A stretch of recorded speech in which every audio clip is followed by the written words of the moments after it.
Now, contrary to the anxiety and apprehension that greeted the build-up to the November 6th Anambra governorship election, one can confidently say that the major challenges during this election has not been the security which we so heavily taunted, or in fact turnout which everybody was afraid would be low.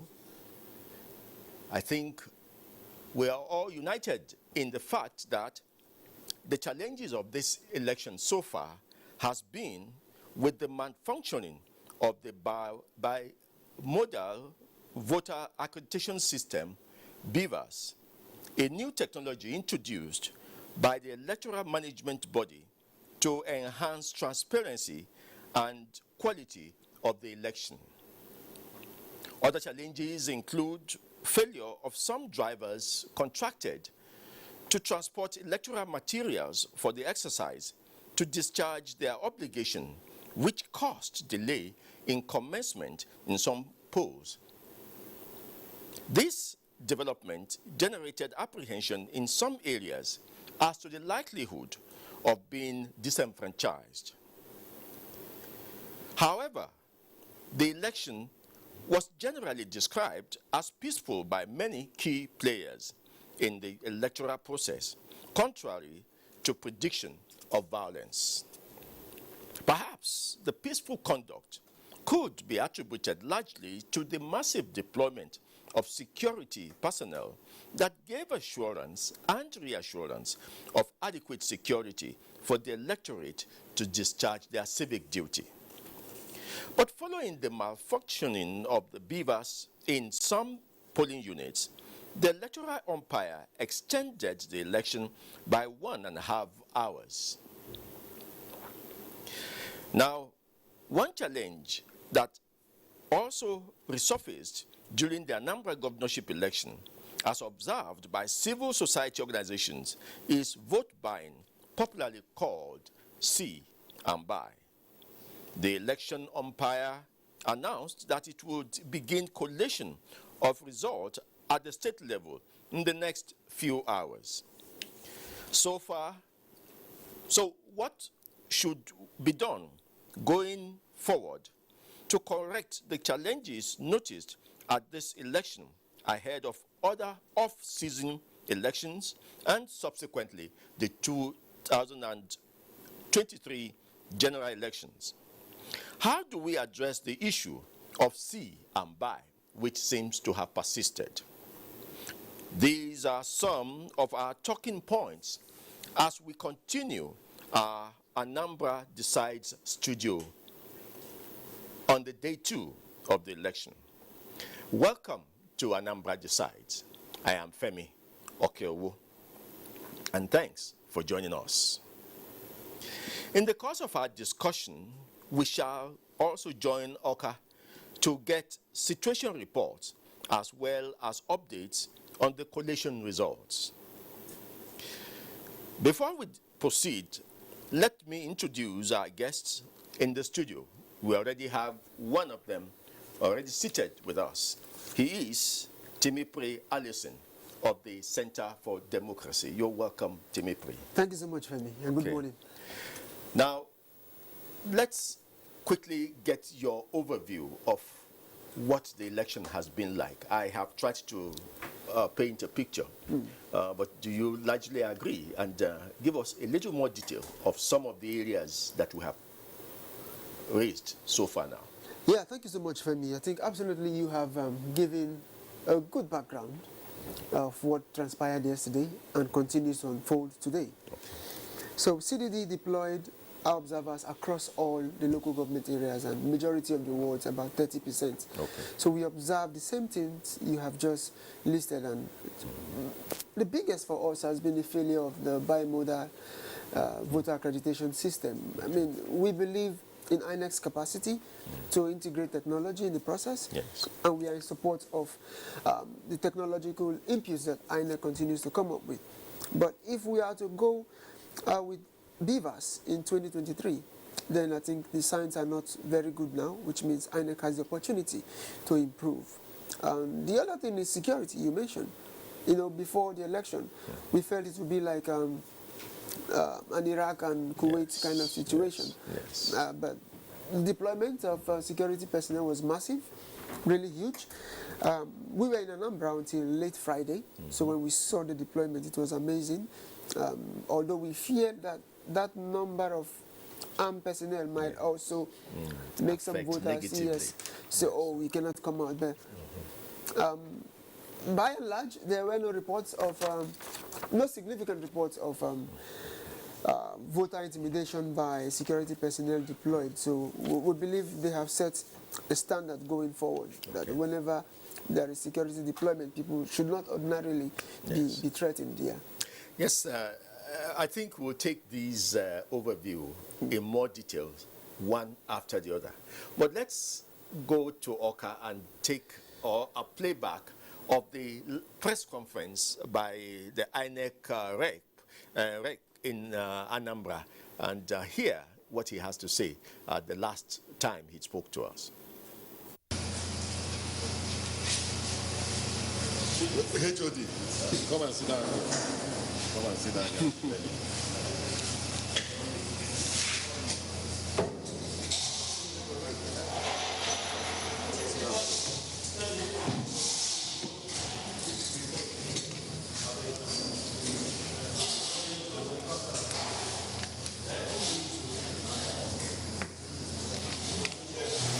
Please, you should close that door.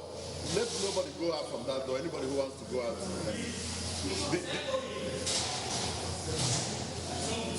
Or you can keep that door open. Keep that one open. Keep Mayor, leave that door open. Leave that one open. The way it is.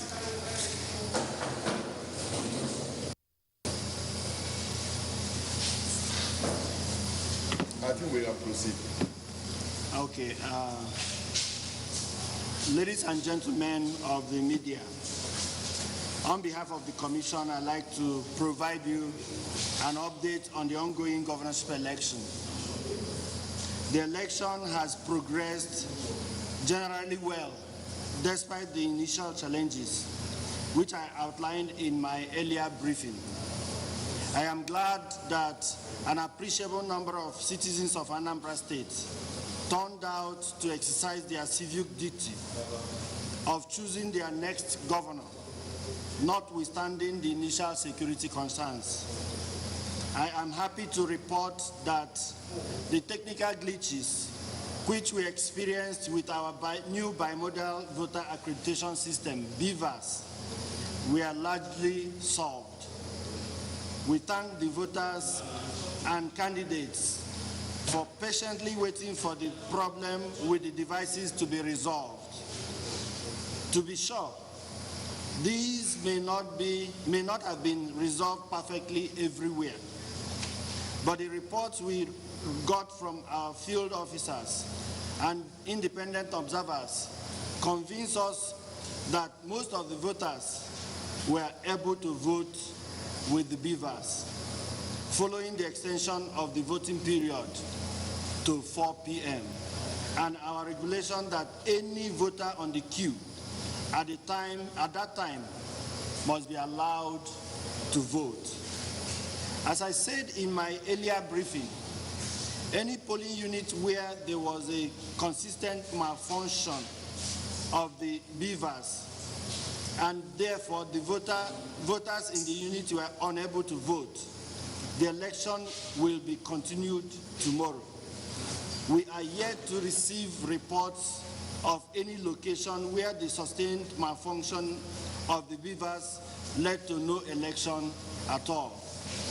Still, we shall continue to receive reports through our usual channels, particularly from the collation of the Form EC40G, which is the official document for recording polling units where elections did not hold or were cancelled. Ladies and gentlemen, the election is by no means over. We have now entered a critical stage of the process, namely the collation of results. We have made adequate arrangements for collation of the results at the registration areas, local government areas, and the state level. Results from polling units are already being uploaded to our INEC result viewing portal called IREV, and the registration area and collation and local government area collation have been progressing well. I implore all stakeholders to be patient while this painstaking process progresses. I am glad to announce that the state collation will commence tomorrow at the State Collation Center here in our state office. I invite all those who are entitled to be present, collation officers, accredited polling agents, observers, the media, to attend the state collation, which will open at 10 a.m. tomorrow morning. I want to thank the security agencies for the exceptionally professional way they have supported the election. I believe that they will continue to provide this first-class support throughout the rest of the process. I also thank you, the media, for the balanced way you have reported the election, particularly the early challenges. Finally, I want to reiterate the determination and commitment of the Commission to make sure that this election is concluded satisfactorily and that every vote cast is counted and counts in the outcome. We therefore solicit patience and support of all and sundry. I thank you very much. Well, the rep will be in a position to entertain just two questions while we await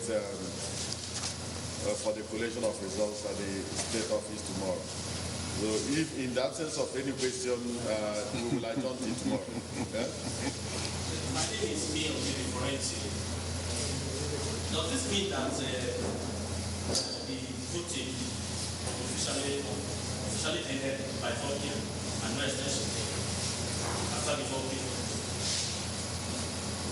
Okay, so voting, what we did was to extend the time of admitting voters into the polling units.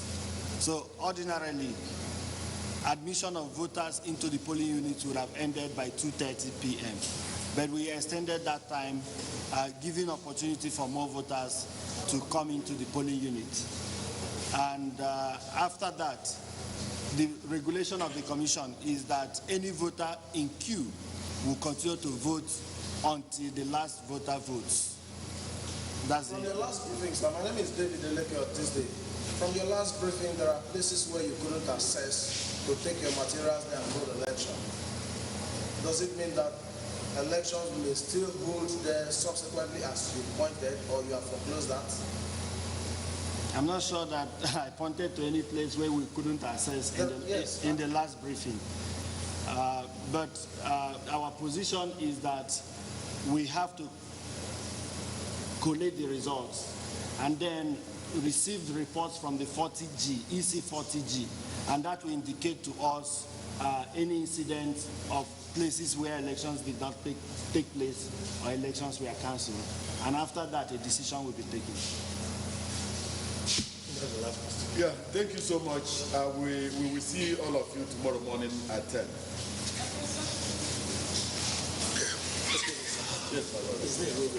Yes, that was Dr.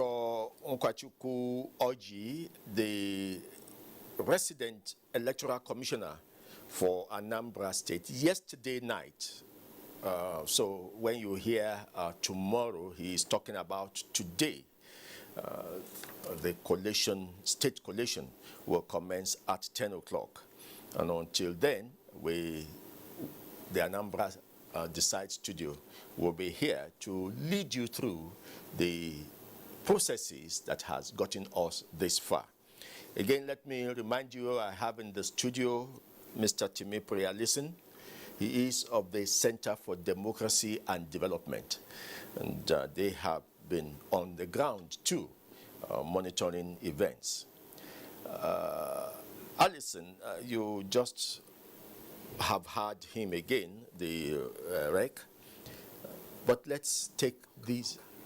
Let's take our correspondent in Oka. Nnamdi Odibo is there waiting for us to give us an update. It's better to be live on the ground and see what is happening, even though it's still early in the day. But for election purposes, it cannot be early. There are activities taking place. Nnamdi, let's hear you. Thank you so much, and good morning to you, your guests and Nigerians watching us this morning. Of course, we've had to move our studio, our makeshift studio, here to the State Collation Center, which of course is the state headquarters of the Independent National Electoral Commission, INEC in Oka. Well, you played back the briefing by the resident electoral commissioner where he made reference to the build-up to the final collation of results, which will climb us here at the state's INEC headquarters, and that activities will commence formally at 10 a.m. We do have an idea now that results have been uploaded onto INEC electronics portal, the online portal, and from the words, it gives us an idea that the exercise is in progress. We do know that collation will begin at the registration areas and then move on to local governments before moving. Attention would then shift to INEC State Headquarters, which is the State Collation Center, Femi. We're up bright and early. As usual, we expect that when our attention shifts here and move here, we will be on top of it. As usual, of course, again, it's been quite a progressive exercise.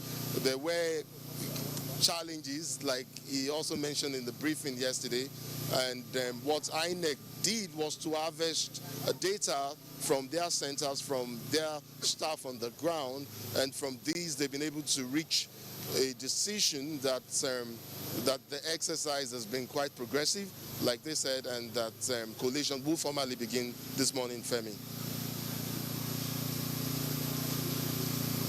The state collation begins. What are the processes that the local governments and all that would build up to the state collation? But of course, Femi, at the ward levels, at the polling unit level, these results were written, signed by party representatives, or electronically uploaded to the electronic platform, INEC's electronic platform, at which point activities moved from there to the registration areas, and then at that level collation would ensue, and party representatives and agents, of course, would have to endorse it. Again, at that level, it would then be uploaded to INEC electronic platform. From there, I think it would move to the local government level. Again, it will go through the same process, and from then it would eventually move here to the state's collation center. And of course, we expect there are 21 local government areas, and we expect that these results will be coming in from the 21 local government areas down here and will be announced as they arrive. You see, Nnamdi, so people are so impressed about the peaceful conduct of this election so far that I think it's a cautious reception that they are giving it. Some of us still have our breaths held up. I can imagine what you mean. Yes. Now, what now? Yes, tell us what is happening on we Sunday did say a morning, couple of days ago, and we've kept saying that the election was going to seem anticlimactic. Sorry, Femi, were you saying something? Please go ahead. Yes, I was saying, just give us a picture of the atmosphere on a Sunday morning now. Okay, great. great. It's a near perfect morning, Femi, I dare say. We had some slight showers of rain, but that has since stopped. It's bright. It's a sunny day. It's calm. It took us a couple of, say, about 20 minutes to drive from our hotel where we're based down to the INEC state headquarters. The roads are busy. It's a Sunday morning. They're predominantly Christians here. That means, and predominantly Catholics, I dare say. I'm not so sure, but I've had to spend some time here. So I have an idea that Anambra people are predominantly Catholics. So, and they begin their mass sometime around 5:30 a.m. and 6. So what it then means is that you see people going to the churches as early as 5 a.m. So we could, even though we had not left our hotel at the time, but you could hear the sound of Oka, the city center where we are, waking up to a Sunday morning. And of course, as at the time we left the hotel and started heading this way, where we met people, families going to church, some walking, some in their cars. Public transportation is up, and people are moving about. It's still calm. The peace is, well, you can still feel the peace, like literally feel the calm, you know. I mean, so it may not be a perfect day, but it's a near perfect day if you ask me. That's my opinion. Morning, I'd like to say. We will still have more time to talk about this, Nnamdi, but this is one of the reasons why in some areas, people say Nigeria defies statistics. We don't follow predictions. When things are predicted, when there is a lull in banking and there's a financial failure, the Nigerian atmosphere is a little different. So what is it that has turned things around 360 degrees in Anambra to make us heave this sigh of relief? Is it the people? Is it the massive deployment of military? Is it that the politicians themselves really truly want peace? What is it that has made it so different from what we thought last week? When you were leaving for Oka, you know, we all were sympathizing with you. Femi, well, let me quickly say, I even got some colleagues of mine call on the phone and pray. I mean, and prayed for the entire crew. They were quite anxious and concerned about our welfare and our security. But of course, it also applied to other of our colleagues and, you know, from other media outlets. And not just that, families who had persons, you know, concerned or related or, you know, working or playing one role or the other in the Anambra elections also had their fears. It was quite widespread. People were concerned. In the build-up to the exercise, there were fears. There were incidents, there were breakouts, and we recorded a couple of issues, and a lot of people, the government was concerned, of course, the federal government was concerned, the state government was concerned, civil society groups were concerned, the media, of course, was also concerned, and so I think for what we've seen, the police, of course, was also concerned. It's an amalgam. I would say, my reporter's guess would be that it's an amalgam of various factors that have played out to make this election as peaceful and as calm as we've seen. Of course, there's the peace pact signed by political parties as well, endorsing the need and imperative for peace. Of course, there's also the role played by Anambra people themselves. I mean, who would want trouble? Who would want to fight? Who would want to kill their brother or sister or stop a process that would benefit the generality of the state? So I think it's an amalgam of both the adequate security measures being put in place by the police and, of course, with support from sister agencies, even though we know that the police pioneered the process and drove the process. The civil society also did some community mobilization.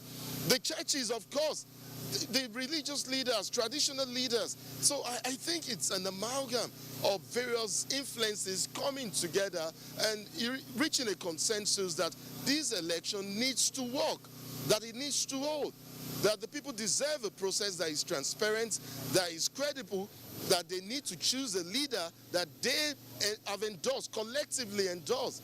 And we're seeing that play out. We've not gotten to a climax yet. We're hoping that it gets to a successful climax, and that the peace and calmness that we've seen play out from I mean, not just yesterday, from the days leading to yesterday, would carry, and then we'll see it culminate successfully, Femi. Soon, because we have Ezenwa Owagu joining us by Zoom, so we'll be taking him in a moment. But before I let you go, please give us your comment about this major area of hiccup. What is it about the beavers? It's an anti-climax for us. A lot of Nigerians are excited that INEC is bringing in more and more technology only for us to see this. Is it a network issue or a technical issue with those machines? I mean, I'm not the expert here, but I expect that INEC would have done a very quick appraisal of what transpired and played out in most parts of the state yesterday. I expect that their technicians and ICT experts would have done a quick study of some of the issues raised and concerns raised. We did bring you visuals yesterday of the Minister of Labour trying to cast his vote, and Nigerians saw what happened. We have reports of a similar incident playing out with the candidates of the governorship candidates of the All Progressive Grand Alliance, and of course some other candidates as well. We have reports from people complaining about the process as well. I do expect that even though INEC said, according to some of the data that they've already harvested, that they were quick to respond to the issue, I expect that they have something in play already to forestall future reoccurrence, and it's a process that is new to us. It's commendable. It's something we're all happy about. Nigerians generally now, I'm not just speaking as a journalist, we want to grow our democracy, and part of that is having a process that ensures transparency and that fosters credibility. So this is INEC going in the right direction. We wouldn't want challenges that will stall the progress being made. So I expect that by now, INEC has a very fair, significant idea of what happened, and that they already have strategies in place to check or stop or curb future reoccurrence. Of course, we know how the card reader initiative started when it started, and we know of some of the challenges that ensued at the time. For everything that is new, we expect that there will be challenges. So, but we also do expect that we'll make significant progress or substantial success. If INEC says that has been recorded, I think we'll take them by their word, and we'll see how it plays out in the next couple of days, and we'll see reactions also come in. Of course, we expect that INEC will have a post-mortem after this exercise, and we'll see what they say to that issue as well. Very much, Nnamdi. Good morning to you, and because I know you will come again and again today, at least until we have the final results. Thank you very much, and we'll join you again later. For now, let's go to Ezenwa Owagu, who is joining us via Zoom. Ezenwa is the chairman, Partners for Electoral Reforms, and he too is on ground. And so far, let's hear from him what his views are with all the processes leading up to Sunday morning, when we are waiting for the state collation to begin. Ezenwa, good morning. So how is it with you? I hope you are fine. I hope you are safe. And give us your overview of the events so far. Good morning. Thank you for having me. I think we have shifted from worrying about violence to interrogating how the election was conducted, and I think that shift is heartwarming because we didn't really think that we would get to this point where we are now in collation. So it's kudos to the people of Anambra. It's kudos to NTA, the civil society, and other media organizations who continue to appeal to the people of Anambra State to appreciate the importance of this election. I heard you ask Odibo what could be the reason why we have the situation that we have. My quick sense is that it is the determination of the Anambra people, first and foremost. The fact that they listened to us, they appreciated the intervention of the different groups who appealed to even the extraneous influences that wanted to disrupt the process. So the accreditation started, very slowly. As at when the report that we have, by 7:30, we just have about 17% of the polling units start up. By 10:30, just about 50% were up and running in terms of accreditation and voting. And then the BIVA, which we hoped will improve the process and make it more friendlier, did not behave the way we expected it to behave. That caused a lot of technological issues. But by and large, towards the end of the evening, the technicians came in, resolved the issues where they could, and then generally we're at that point now where we're expecting results, and the results are also being uploaded. Even people from outside the country are the result portal and are kept abreast. So that is an improvement. That elections have not been concluded, but we can all have access. We can now follow the results even from the comfort of our bedroom. That's not where we were before. And every of these incremental progress that we make improves our democracy, gives us some bragging rights in the Committee of Nations that we are also joining the Children of Light. So for me, my bigger congratulations is to the people of Anambra State who, in their communities, because I went into the remote villages and I saw that in many of those places you didn't really see security men, but the people themselves conducted themselves, organized themselves in a way that all of us are now proud of. So for it's Anambra is coming up well. The challenges are already known to us. We introduced what we are just trying out to wholesale into from 87 polling units in Isoko South 1 constituency election. We put it into 5,000 polling units. There will be challenges. I thought that we would have started small and then continue to move on. But it's all a learning curve for both the Commission and all of us who are enthusiasts, who are election enthusiasts. We want to begin to ask INEC to make open their technology acquisition and adoption platform so that people who are also knowledgeable about these things can help them make inputs, make input into into their processes in a way that improves the system. Because if we go into 2023, bigger election, and you have this kind of challenge, it could be worrisome. So between now and 2023 is enough time to use Kiti and use, I think, Oshun to test out this technology and work on the deficiencies that we see. Then we also will talk about the service delivery component of the transporters. Perennially, as you know, whether in 2015 or in 2019, we have had this issue of the transporters reneging on their contracts, even after they have collected money. I don't think we should sweep that under the carpet.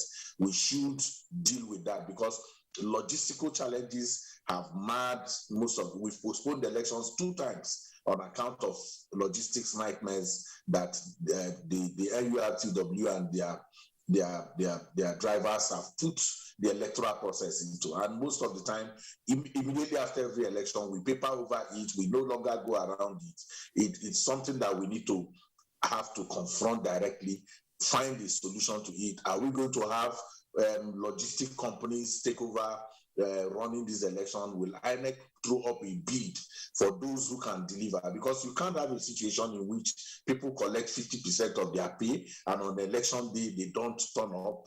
That hitch, recovering from that hitch, is the reason why we had the election go into later evening as it did in many places.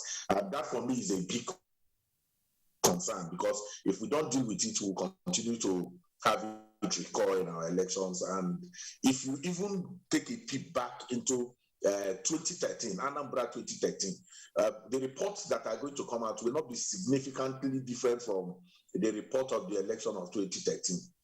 Polls did not open on time. The election did not hold in certain places, and all of the rest of them. So those are huge challenges that we need to confront.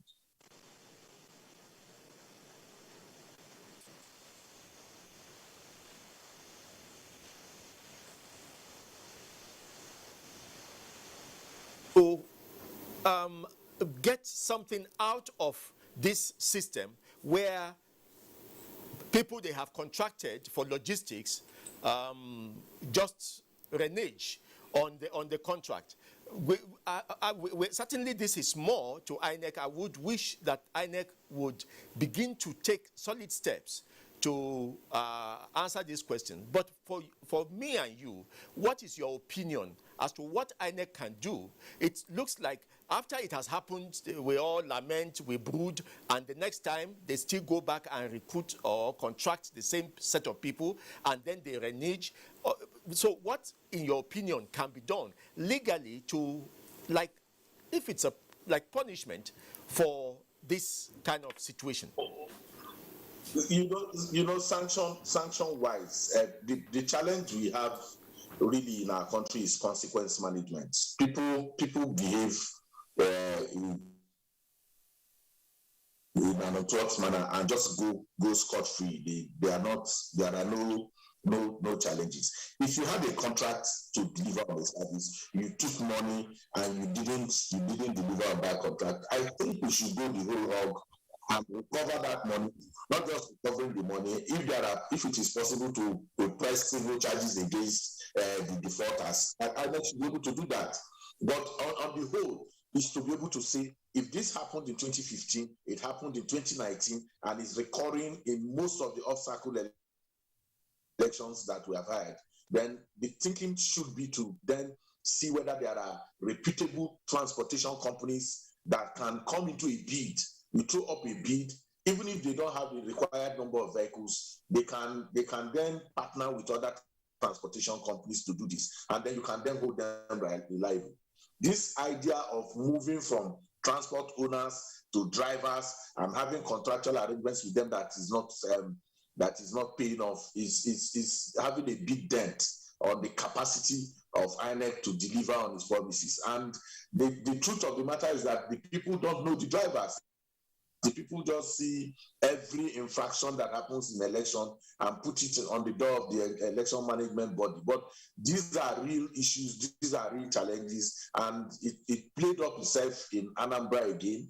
And I thought that because people have given excuse, security situation and all of that, but the same prevailing conditions that allow those who performed their own responsibility do what they have to do is the reason people are now giving us excuses that they couldn't do that, and that's really huge. We should be able to work around it. Like I said, my sense is that you can press charges. If you can't press charges, you take necessary legal means to ensure that the monies that you paid to them that they took away are recovered as quickly as possible.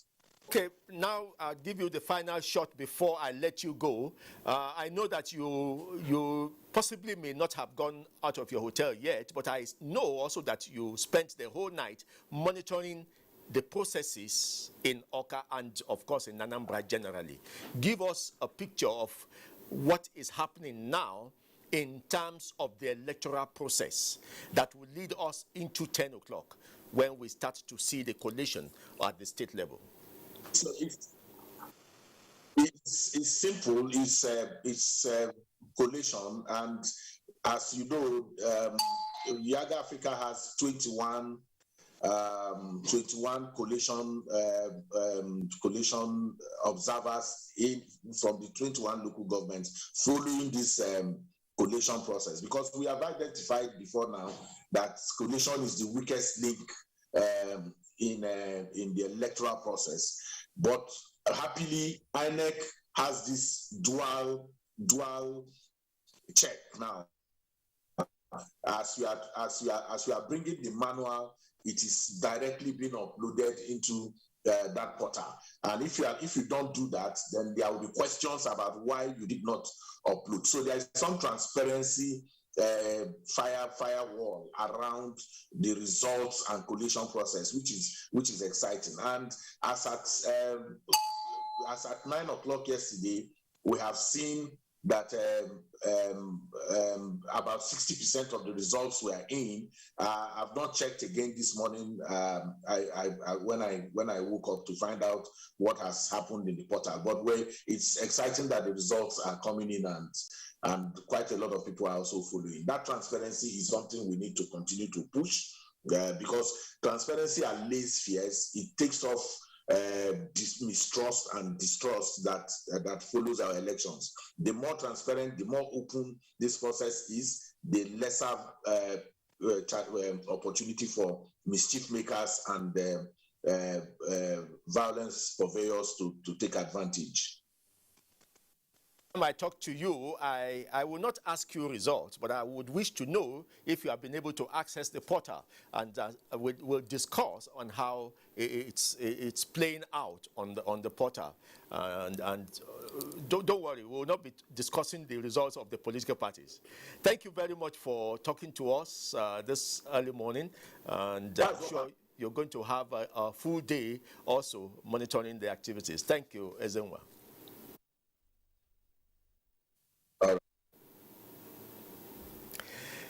Yes, back to Abuja now, and the studio is fuller now. We started with Timipre Allison, and I should allow him to also give a perspective to what he has heard so far. And then I should also let you know that we have a political sociologist in the studio with us, Abubakar Umar Kari, Associate Professor of Political Sociology, University of Abuja, and a public commentator. You're welcome, Abubakar. Thank you very much. It's a pleasure to be here. Okay. So back to you, Timipre. Give us. We have spent so many minutes in Oka now. Yes. Again, come up with some of your thoughts on the processes so far.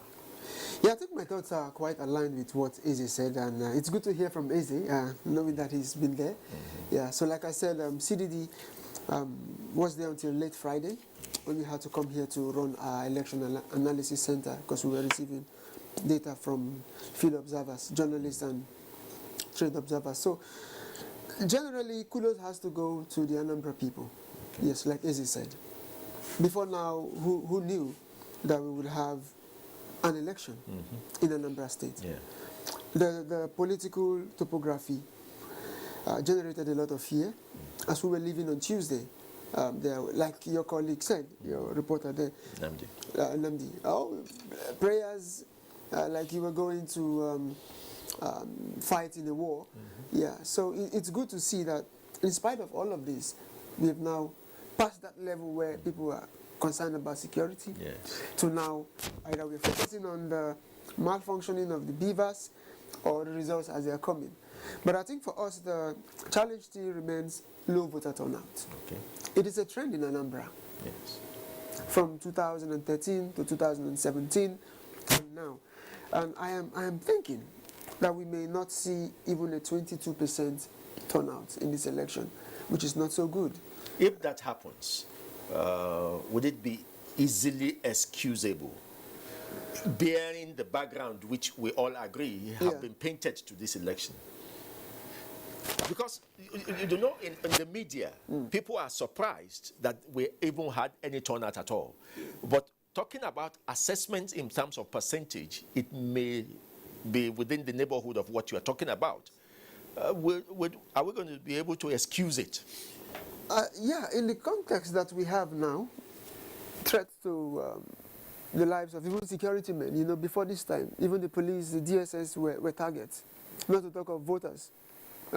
Some people feared that if they went out to vote, something could happen, and we have seen, unlike 2017, we did not have this threat of violence acted out. Sorry, unlike 2017, when these threats of violence were not acted out, this time we saw before the election that those non-state armed groups had the capacity to wreak havoc. So voters, yes, we can excuse, you tried, 20% is not so bad. But there is now the legitimacy question. Imagine you emerge as governor with only 19% of the vote. Over your tenure, you know you were not voted by the majority of the people. And all of those questions will emerge. The elections are decided based on the people who eventually vote. Yes, bad as it may be, we've always had it bad. 2.5 million people registered, less than 500,000 people coming to vote. It has always been bad, but eventually the system only reckons with the people who came to vote. We don't have the figures yet, Dr. Abubakar Kari. We don't have the figures yet, but and so we cannot begin to say what percentage came out. But people are already impressed that people came out at all in Anambra for these elections. Are you one of those? Yeah, I am, and I think the reason can easily be located in what you earlier on said, that many Nigerians were surprised that voters turned up at all.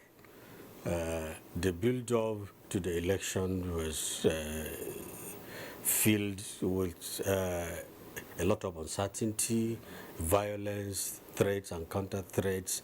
The entire Southeast, from time to time, was being closed by IPOP.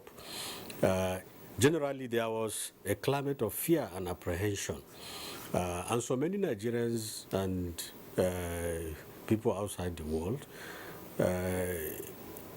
even had about the idea that perhaps the election might not take place at all. So it is good that the election has taken place, and it is good that a sizable proportion of the voters have come out and voted. About the issue of low voter turnout is a global phenomenon, but first and foremost, we have to look at it also in a context. In the context of Anambra State, it is consistent generally with Anambra voters, even at the best of times. Simple statistics have shown that since 1999, we have never recorded more than 22% voter turnout in Anambra State, and that is at the best of time. Of course, there will be a general question of legitimacy, but it is also consistent with liberal democracy. All over the world, the reality is in most countries, and this is one of the major critiques of democracy, is that most of the people do not participate, or at least many of the people do not participate. The global trend usually hovered between 40 and 55%. Even in the US, it is very, very lucky to have 60% voter turnout, which means that a significant minority, and sometimes it is even a significant majority. Now, even in 2019 elections. While you're situating this the problem to the global position may be factual, can we can we examine why it is that? Why so? There are several reasons why people don't come out to vote. What is the reason people will register for elections? Well, To register for an election is to satisfy yourself that I'm a citizen, I'm eligible to vote. Even if I do not intend to vote today or in this election, it is likely that someday, sometime, I'll decide to exercise my franchise. So even if I really don't want to vote this time, it shouldn't stop me from at least registering myself as a voter. So already I have become a registered potential voter. Then the decision to actually go out and vote is a different matter. Yeah, so it is very, very good for the citizens whenever the opportunity arises for them to go and register as voters. This is reassuring. It is also a demonstration of exercising civic responsibility. They should be seen to be voters, so that at the end of the day, they will not say they have been disenfranchised or they have been stopped from exercising their franchise. Should we put this at the doorstep of the politicians, the people in government? Is it to say that their governance has not touched people enough as to people wanting to identify with them, or people wanting to say, let me remove this man, or let me say, let this man remain? Actually, there are so many people there are so many reasons why the electorates often do not come to vote in their numbers. There are many reasons. We have already mentioned two of them in respect of Anambra State, and you have just put another one. In the case of Anambra State, we say it is consistent with tradition. It has become a culture. Some people examining voting behavior says most of the adults in Anambra State are more interested in going to the market. They are businessmen. They don't see politics as the main thing. It's not the primary thing in their own life, in their scale of preference. Shot yesterday. Well, on the scale of preferences, yes, politics don't come first. Okay. But another major reason is self-preservation, and it was at play yesterday. There were so many people ordinarily perhaps who could have come out and voted, but because of the prevailing climate of fear and apprehension, they could not out to do so. It was simply fear. Even though IPOB was done a threat, some people did not believe it. And mark you, I'm one of those who believe that there are many dimensions of IPOB. There is the political IPOB, which has been the one making the statement. Then there is the criminal. Yes. Then there is the criminal IPOB who are not even interested in the ideology. And yes, these are people who unleash terror on the people. So those ones are not likely going to even bother themselves about the statement was made repudiating its own statement. And these are the people that the general populace is afraid of. Okay. Also, in a way, the deployment of security agents, very massive, for me, expected and understandable, but it also created a problem of its own. It gave the semblance that perhaps this atmosphere of disquiet is worse than what it is. And so some people simply shy away because of that.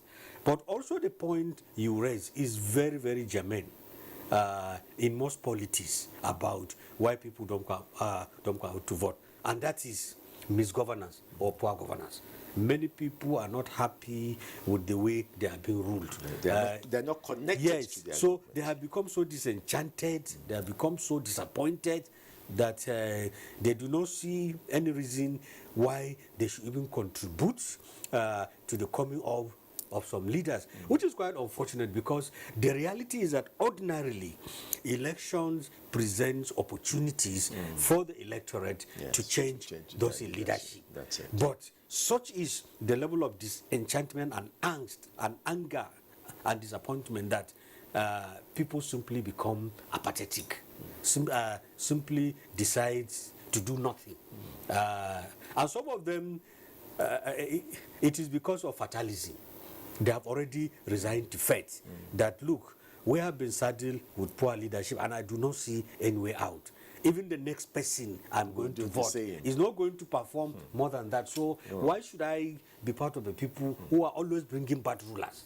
So these are some of the reasons why voters take those kinds of decisions, which is actually antithetical to democratic growth, because democracy thrives where participation is robust, where participation is active, where participation is influenced by awareness and a motivation to come and bring about change. It is also partly the problems of the politicians who do not adequately and impressively persuade their own supporters and the ordinary voters to come out and vote. Some of the voters actually become disenchanted because they are unable to differentiate between one party and the other. And that's exactly what is happening in Nigeria.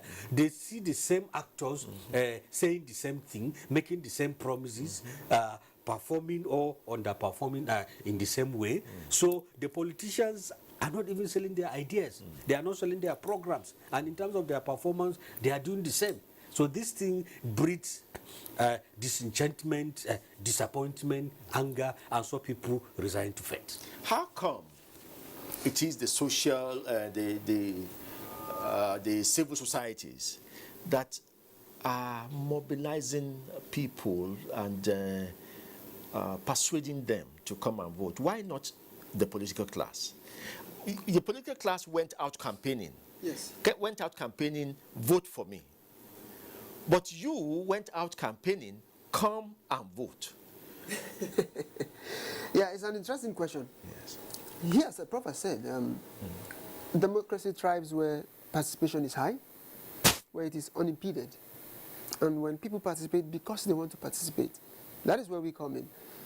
It is easier to convince people to vote when you don't expect them to cast a vote for any particular candidate. He has said there is this disillusionment.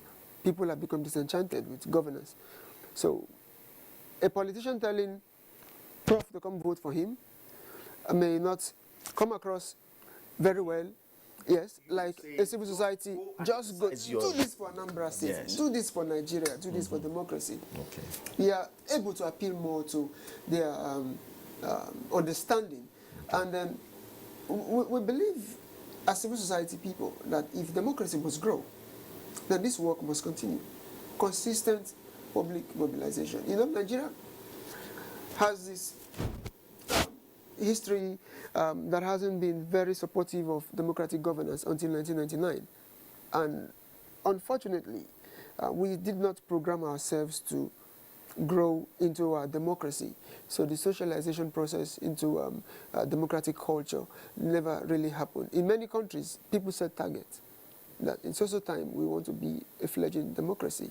And you set up systems in place. So from elementary school to secondary school, university level, they set participatory structures that are monitored. And people grow into that culture, and eventually in governance you see that put to play. But that never happened. So civil society organizations try to bridge that gap through this voter education and civic education programs that we continue to do. And then during every election, that becomes very, very robust. And thankfully we get funding from international partners who are pro-democracy, and that gives us the leverage to reach out even beyond what politicians can do. Have you been able to, this question will go the two ways. Yes. Have you been able to study the difference between now going technology, going to the process of election, the difference between the beavers and the card reader, which we had before? Okay. So the card reader, which is the now gradually phasing out system, it's just a small device that we all know look like the regular POS. Yes. You slot in your voter card, it reads it, and then you can go ahead to vote, so you've been accredited. Yes. But the beavers is in the tablet like form. Okay. Exactly. So it has a camera behind for facial capture and recognition, and then it has a fingerprint capture. I don't know what to call that bit. Yeah, but something you can place your fingerprint. Yeah, so that is the difference. Now, INEC is saying, going forward, before you are accredited and allowed to vote, either your fingerprint has been captured and you are recognized as a registered voter, or at least your facial features match what is already stored in the system. Not the two? No, it doesn't have to be the two. One is enough. Okay. Yes, one is enough. That is why it is problematic when you hear that BVAS fails. Okay. Because we expect that at least one should work. Okay. Yeah, but now, something our observers reported yesterday, that they noticed that whenever the intending voter was brought out into the sunlight, the capture was easier. But shaded places did not work easily. Okay. So this means that there may be some technological devices tweaks, tweaks that must happen. Yes. Yes, so the cameras are more able to capture anywhere. Anywhere. Yes, but for the fingerprints, I don't know exactly what the problem is. I mean, we do all these things every day. The bank, you go to the bank, you do your NIN. Yeah, so yes. I think we have passed that level where fingerprinting should, fingerprint capture should be a challenge. Yeah. So what is it that the BVAS provides, which the card reader does not provide? It transmits results, doesn't it? Yeah, and besides that, you mentioned a very important feature of the BVAS, and that is you can accredit the facial. Yes. Yes. Which is a huge improvement. So it may serve as a substitute. Some categories of voters probably suffering from certain impairment may not be able to be accredited within the term. So this is now a veritable solution. And on the issue of why it fails, I have my own perspective. We remember when in 2011, I think, was it 2011 or 2015, when the card reader was first introduced. We had this kind of there was a lot of problem. We had this kind of problem. Probably because the ad hoc staff there did not properly understand them. I think on this studio, we discovered one phenomenon that was very prevalent that time. There was a particular thing that was supposed to be removed. And yes, and in most cases, they are not being removed. So the thing now, fell. And if you look at this Anambra election, for instance,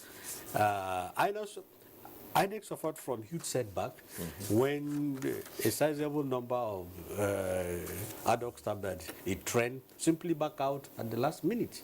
So perhaps their replacement could not be able to handle the BVAS machine efficiently. So I think it is just the issue of this thing is being introduced now.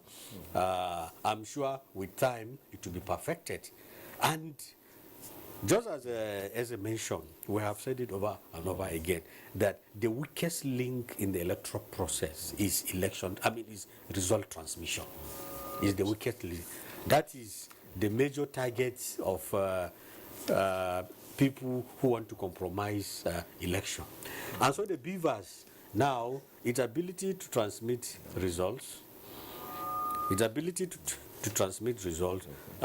makes it a very, very good alternative and a veritable solution that should be able to address this weak link. If result can simply be uploaded, the issue of manual results can only be used for confirmation. So for me, the BVAS thing is revolutionary, it is timely, it is good, it should be used, and the hitches and glitches here and there recorded in Anambra should not in any way preclude INEC from using it over and again. Okay, but the BVAS, both manual and electronic will still go together in terms of compilation of the results. Now let's look at the security, which we have talked about, but then the dimension which people have talked about, that there are states where we have had this kind of deployment and the security personnel have been overbearing. But in Anambra, everyone who I have had make comments have talked about the professionalism of the security agencies. So it's not necessarily about the massive deployment. It is about their conduct. Yeah, but their conduct on a scale has been impressive. But still, I think it is very, very important for us to mention one or two ugly incidences, even if just for the authorities to do something about them. The first one, yesterday, in one of the local governments, it was alleged that the security personnel did not come to the voting centers in time because they were protesting over non-payment of their allowances. This is an ugly phenomenon that has taken place in several elections before.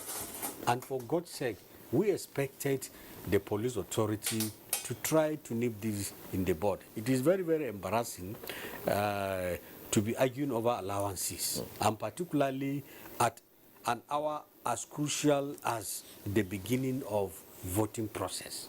So there was this allegation that in some of the local governments, the police stay put where they were, and they refused to report to the duty. They refused to report to the duty because they were not paid. Then there was also a case of a policeman who came to the voting unit very drunk, and he was misbehaving. He had to be escorted out. This may be just an isolated case, but, the police authorities should watch out. Yes. But on a scale, and if you look at it statewide, I think the conduct of the police has been very good. Even though there is a third one, the allegation again that in some voting centers they did not see any security person. Or they waited. Possibly those are results of the people who stayed back because they've not been paid their allowances. Okay. Now let's, Timipoli, your own people are on ground. This kind of feedback is what I would have expected to hear from your center. What are the things that you have noticed about this process, the security and the personnel, which can be improved upon in subsequent elections? Okay, to that video he talked about, because we have an active fact-checking team in our election analysis center. So when we saw that video, we immediately went into action to know where it was happening, because I think the description said it was somewhere in Idemili local government. So we called our people there and they said there was nothing like that. We also called the police PRO in Anambra State. He said there was nothing. Of course, he wouldn't say yes because he needs to protect the force. But we spoke with ordinary police officers who were already posted there, and they complained of the inhumane treatment. And many of them have been in Anambra since Tuesday, didn't have places to sleep, no place to bathe, not even to brush. And they were never paid anything until election day. So it is very possible that that happened, but it is also possible that video could have come from somewhere else. What is the video talking about? Which the officers were saying, "Oh, we will not go out until we are giving our money." Yes. Yeah, but it is wrong to deploy people. I mean, you give them arms to go deliver an election, and you do not pay them. Some of them could take that anger out on voters, but generally, I think it was peaceful. I went to the Dora Akunyili Center in Anambra. That was on Thursday, where I saw heavy deployment because we were to have a meeting, and the way we were approached by the security personnel was very professional. Unlike what we used to say, "Hey, stop there, what are you doing?" No, it wasn't that way. "Excuse me, sir, what are you here to do?" And we introduced ourselves and we were let in. So that reflected on election day, because all of our observers across the 21 local governments reported peaceful engagement with security agencies and agents. How about the polling units and the counting processes? How did it go generally? It went well. It's a low voter turnout situation, so it was quite simple.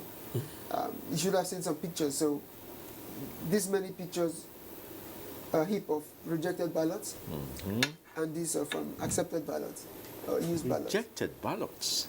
Sorry, unused. Unused, yes. Yes, unused. Okay. Yeah. Okay. Unused, so it was easy. In some units, you had 500 and something registered voters. You had 45 votes to count. So it was like a walk in the park. And before you knew, everything was done. Wow. Yeah. So let's again now we'll go back to sensitizing the people. Of course, the next election is Osun. The next off-season election is Osun. Yes. Are we likely to? The Osun people are not as much traders as the Anambra Like people, Anambra people. if that is the excuse. But then some of the factors we have talked about are the politicians more likely to work on the citizenry more than any other state. Is the politician interested in a larger vote turnout? Let's look at that theory first. As a political scientist, I would Yes. say yes and no. Politicians would like a larger voter turnout if it is in their stronghold. Yes, definitely. That is why even in Anambra, we saw a lot of fake news and disinformation intended to suppress votes and turnout in certain areas. But where they understand that the turnout, if it's too large, may not favor them, then they'll do everything to suppress it. We've seen even in advanced democracies, even in the US, for example, the last election, attempts to suppress votes using sophisticated internet service providers and even specialized data analysis groups to tell people, oh, if you go vote today, this might happen and all that. Yeah, so generally that will happen. That situation, we are still monitoring situations even now because Yes. this is where it obtains. Where you say if in your opponent's stronghold, they go to cause problems in their opponent's stronghold. We haven't had any such thing so far. That's why I talked about counting the polling centers, the process of counting. We just want to have a picture of how peaceful that process too is. Voting may have been peaceful, but when it comes to putting the votes together, that's when they begin to know that, oh, this person might win there, and they go and cause trouble. And we have seen that in previous elections. In Anambra, only a few cases were reported where ballot boxes were snatched. I think the parties got wind of the tilt of the voting, and then those who felt it was not in their favor snatched it. Yes, that happened in about 5 units where our people covered. So counting was about to start, and before you knew, the ballot boxes were gone. And the INEC rec even acknowledged that. But generally, I think the counting went peacefully because the people had seen that we cannot jeopardize our safety for any political party. Pre-election, parties were even too afraid to go out to talk to voters, like Prof said. The disenchantment. They never wanted to listen. So they were more willing to just go do their thing than allow themselves to be used when already there was this general climate of fear. Thank you very much, Dr. Timipre Allison of the Center for Democracy and Development. We're going to let you go so that you can do some other things today. I'm sure your attention is still needed several other places. Thank you very much for availing us of your presence. Thank you so much, Femi. Thank you, viewers. Yeah. Now we'll take a little break and we'll be back shortly.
The new youth policy of 2019 recognizes youths in Nigeria to fall between the ages of 18 to 29 years. Pre-colonial era, students, activists, and young military officers rose to take over the mantle of leadership from the British. Notable amongst them, General Yakubu Gowon. Others include late Isaac Adaka Boro, who formed the Niger Delta Volunteer Forces, General Murtala Mohammed, and many others whose useful contributions still make waves. In recent time, the age range of political leadership has shifted to 40 years and above. This has been attributed to the rising trend of money politics, lack of inclusion in political decision-making, unemployment, lack of exposure, and illiteracy. Presently, youths are now being appointed into commissioners, SAs, and other posts alike, but it's not enough. It's not enough. But I must say that there's an improvement. It's a going concern, and much ground needs to be covered. You find that one of the problems they're having was financial status. However, the youth have been seen to have rechanneled their strength to election-related crimes such as thuggery, ballot snatching, where they are both the victim and the perpetrators. Since the inception of democracy in Anambra State, August 27, 1991, the youth have recorded low participation. Aside the state government's appointment of 30-year-old Anambra State Commissioner for Economic Planning and Budget Development, Mark Okoye, are judged to be performing well, while other youths of his age are not too lucky. The best way to help the situation is to lower the price for the forms and, of course, allow the youth to participate fully in political decision making. The youths are not completely involved, but the process is a positive one. Government should provide more job opportunities for the youth in order for us and stop using most of the youth as a tout in terms of election, which is not good. These have given rise to policies and campaigns to reawaken the leadership consciousness of youth, including Not Too Young to Run Global Campaign, which was launched in 2016, Vote, Not Fight, Election, No Be War, among other campaigns for youth reorientation. They added that for youth to be politically relevant again, they must be fully involved in activism by presenting candidates with people-driven representation and uncompromised prospects for good governance. They should also effect defined changes through active participation in electoral processes. Many are also of the view that youth should stand up against perpetrators of negative acts that make them politically irrelevant, presenting them as societal nuisance. In Oka, Jen Francis Obi, NTA News. Welcome back. We have been looking at the situation in Oka and then the situation for the Anambra governorship election, which took place on the 6th of November, for a new governor in our political dispensation. And we have in the studio Dr. Abubakar Umar Kari, an associate professor of political sociology of the University of Abuja.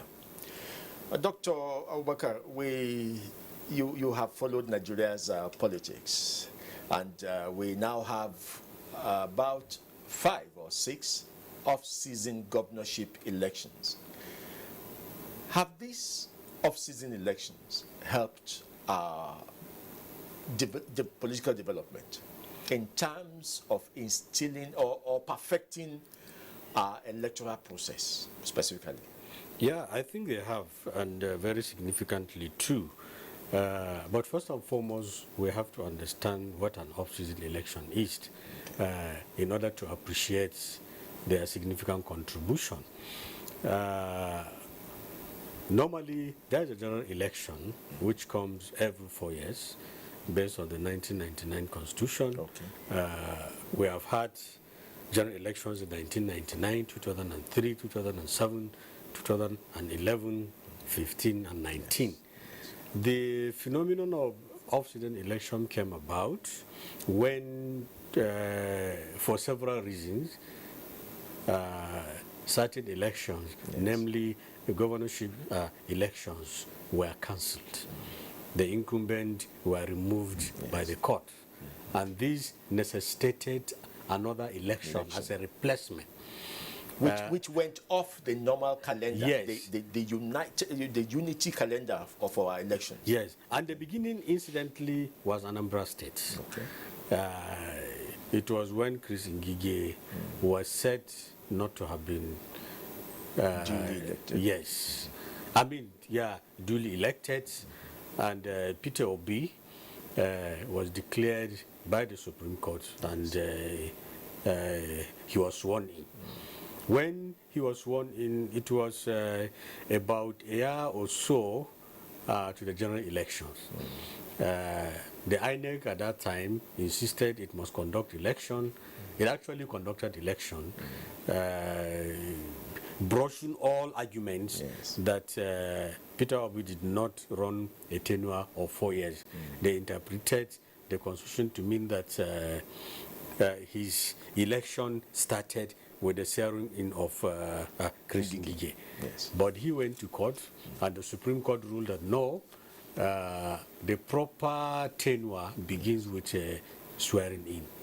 So even though election had taken place and Andy Uba had been declared as the winner, after just about 17 days, he had to leave, and Peter Obi continued.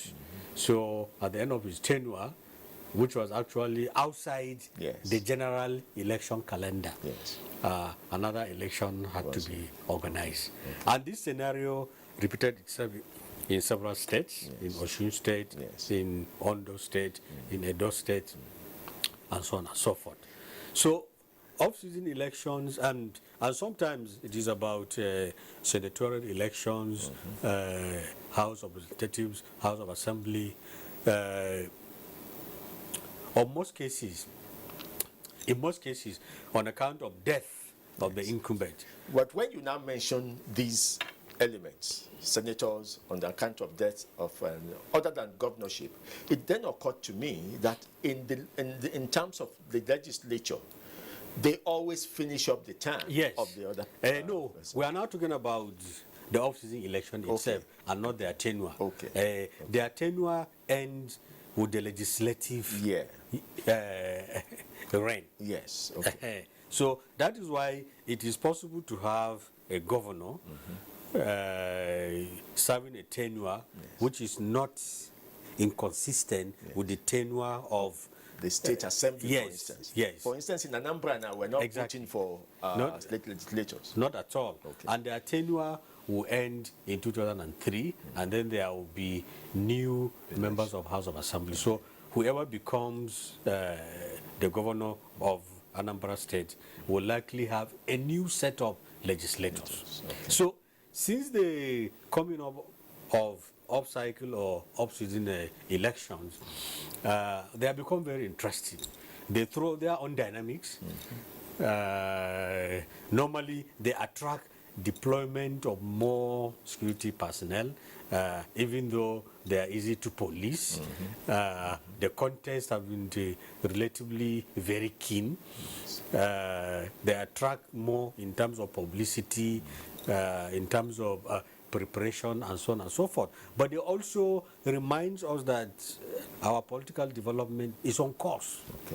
And through them, issues have come out which have become the basis for amendments of the Electoral Act, amendments of the Constitution. And since democracy is a process, constant practice, constant participation, experimentation, thrust of issues and challenges, and so on and so forth. And through these off-season elections, it has given INEC opportunities to try out processes which would then perfect for the general election. Exactly. In fact, many of the innovations INECs have brought about, they actually experimented them during off-cycle elections because they are small-scale elections in terms of organizations, in terms of preparation. You can afford to make them a guinea pig to try out something. The card readers, the issue of electronic transmission, the beavers of a thing. It is much helpful, much easier, and even more advisable to try them during off-season election than during the general elections, because the kind of implications or issues that they may throw off during general election will be so much, but during off-season elections will be something that can be handled. So off-season elections have been an opportunity for everybody, for INEC, for watchers of the electoral rim, for ordinary Nigerians to understand the incremental changes that have been gradually but progressively taking place within the electoral process. And when things fail, as we have found out, yes, it really does not provide a larger volume of disaster for the election. That's what I'm saying. Yes. The consequences of trying certain things are not as enormous, as widespread, as serious as if they have happened during general elections. Yes, and it's an opportunity to experiment, as I say, to see how things work or fail to work, how amends can be made, what kind of steps can be taken in order to ensure that things are perfected, and so on and so forth. So for me, off-season elections are godsend. They present a lot of opportunities for us to improve and perfect the electoral system. Okay. Now, we are going to be joined by Paul James, the Program Manager, Election for Yaga Africa. He's joining us via Zoom from Oka.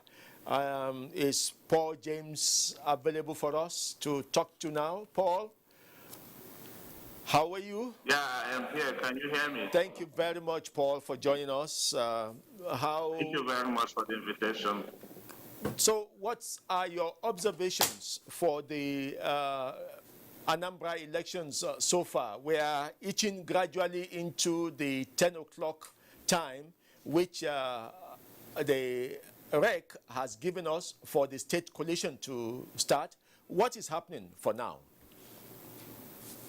Yeah, election has happened across most polling units yesterday, albeit the challenges that were experienced with logistic deployment and as well the deployment and usage of the new technology that INEC had introduced, the model voter accreditation system. As of last night, our observers in the collation centers had reported that 10 of the centers were activated and collation were happening at the local government collation centers. This morning, we will be at the INEC collation center at 10 to watch the process as it continues. But there are also locations yesterday where elections did not hold because of the challenges that INEC had experienced with logistics. We deployed observers to 248 sample polling units across Anambra State. Our reports from Ihala has suggested that none of our sample polling units in Ihala had elections yesterday. Some part of Obari were also affected with not opening of polling units. And then, INEC had said they are going back to continue the process this morning. So our information center is still activated. We had deployed observers back to those locations to see whether INEC will keep true to its words and conduct elections in those locations. But for most of the centers that election did happen yesterday, we saw a level of civility expressed by voters that came to exercise their franchise. Although largely the election was affected with low turnout, expectedly because of the apprehension that greeted the election before we went into the polls. And so the voters that they came and did behave maturely at the polling unit level. But then for deployment of INEC staff, we didn't see that in the sufficient numbers as we used to see in previous elections. But across most of the polling units we deployed, on the average, you see 2 INEC officials against the 4 number of officials that INEC said they would deploy, or that they had been doing in the past. And on the average, one of these was a woman. And then let's not also forget that this was supposed to be an election that INEC was piloting the expansion of access to polling units. INEC has introduced 1,112 new polling units in Anambra State. But then the challenge we saw before then was the way the voter distribution per polling unit. Some 86 of these polling units had 0 voters. 894 of these polling units have between 1 to 49 voters, whilst also you have numbers that are skewed. Some polling units have less, some polling units have more. Some polling units have as much as 3,000 voters, which I thought for me is the essence of trying to split up this polling units so that INEC will be able, administratively, INEC will be able to administer the elections in those polling units without hitches. Of the new devices that were also deployed, we saw confusion in some polling units, especially about the usage by INEC officials, as well as also even in the configuration. There was a polling unit, for instance, in Oka here, where it got over 800 registered voters, but the bimodal voter registration system that was deployed there had only about 300 voters captured on it. So technically, this required charging almost everybody that had come to register the polling. In fact, one of the voter at the location expressed a disappointment at INEC because her name was on the register of voters. Her name was pasted on the wall, but she could not engage the process because her name was not captured on the beavers. So we thought INEC had taken note of all of these administrative lapses and also would improve as the process continues today, that they will improve on this and ensure that the citizens exercise their right to. Paul, are you hearing me? The process.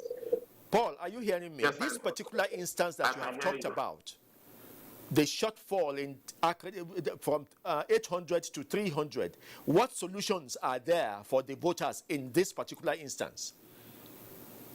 Well, that is for INEC to come up and tell voters what they intend to do. As of yesterday, there were 2 statements released by the commission. The second statement by the INEC rep in Oka suggested that they took note of all of these issues and they are expanding on the beavers. They are working on the beavers to ensure that nobody is disenfranchised. So I don't have the detail whether INEC intends to go back and conduct election in that particular location.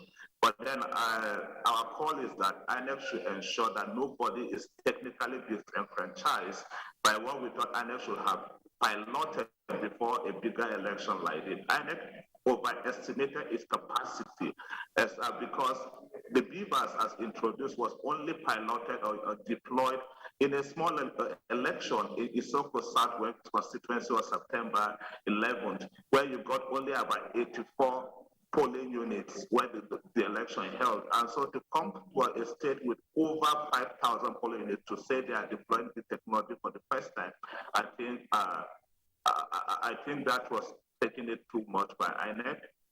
Yes, we.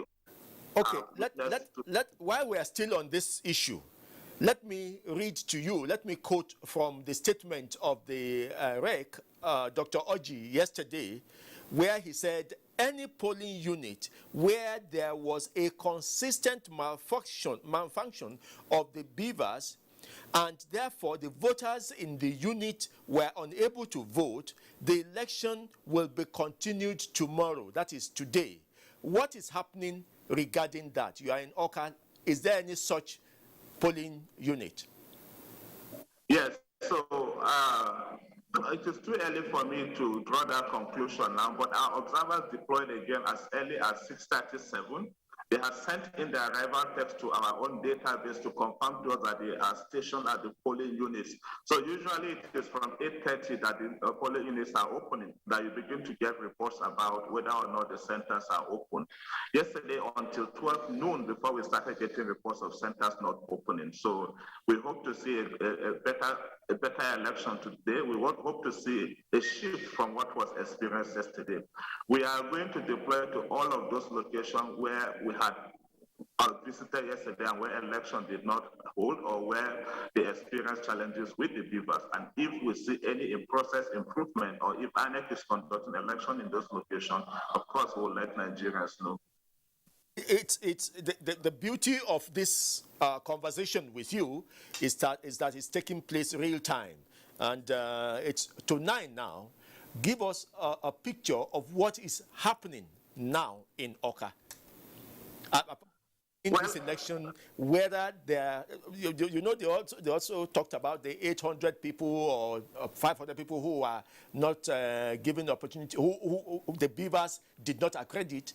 What must, if there's going to be solution, it must be this morning. Are there any signs? I think the biggest for me is also about improving communication between the commission and also the stakeholders, especially the voters.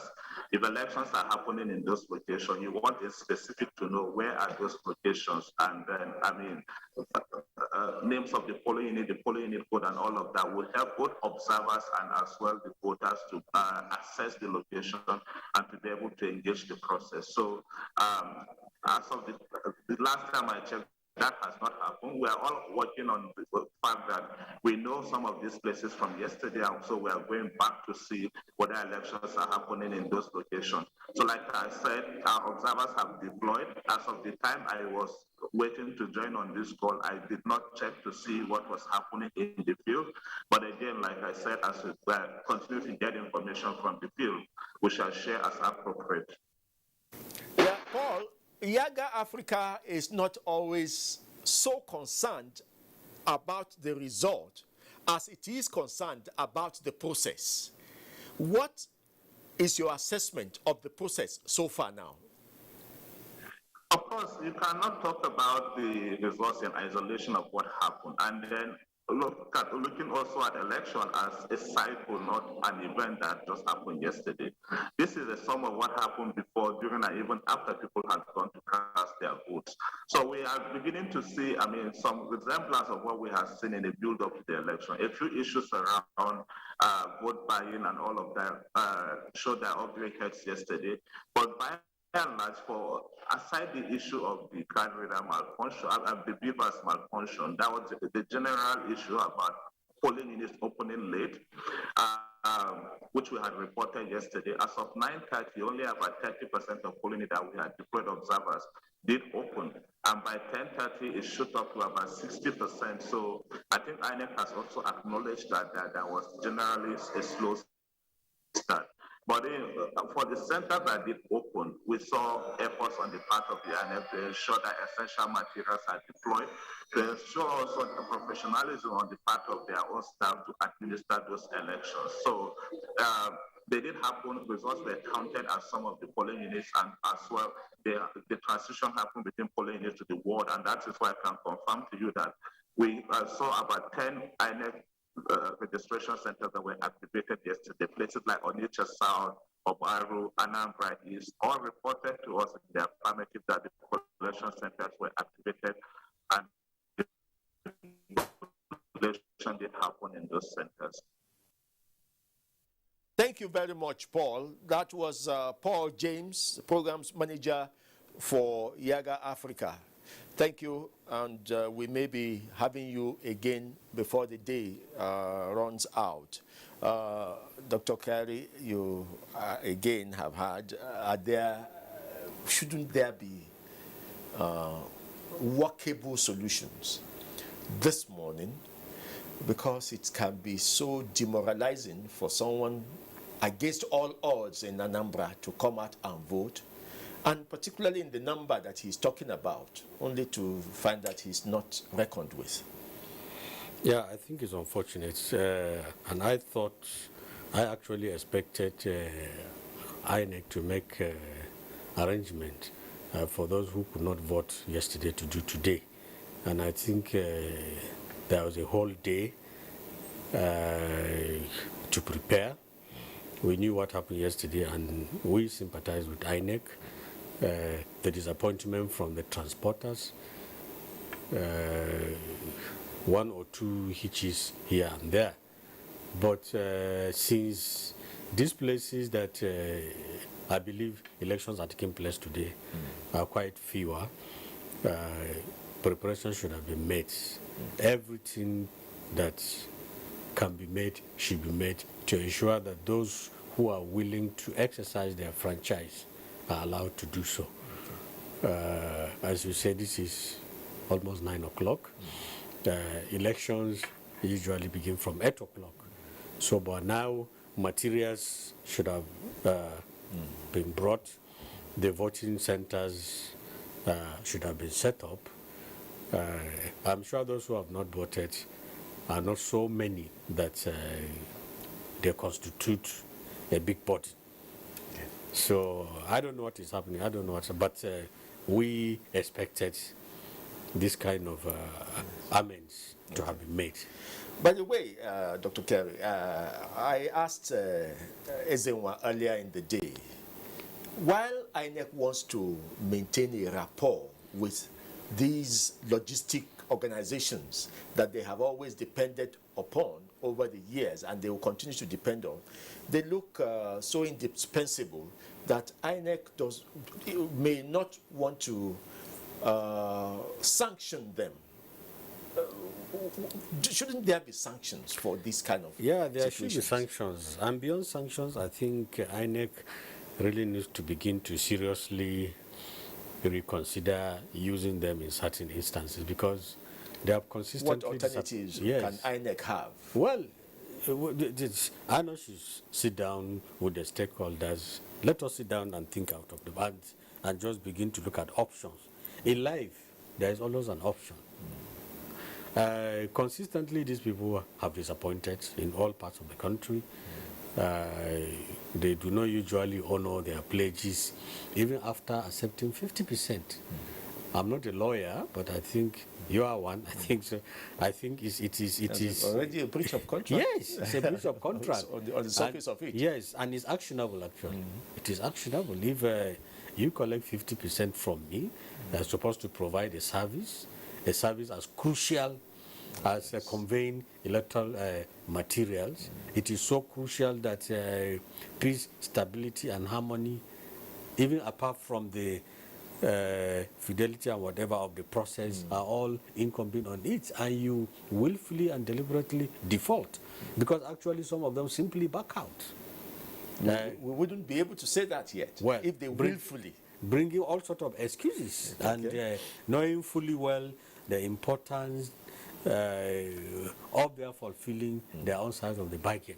So the least INEC can do is to initiate a court process against them. I'm in support of that. But beyond that, all of us in the electoral realm, all the stakeholders, but particularly INEC, should actually begin to reconsider using them and using all them all the time. I know already the INEC bureaucracy is so unwieldy. There have been suggestions, recommendations of its getting unbundled and so on and so forth. But logistical responsibilities of INEC are enormous and are so crucial to the success of the election that they also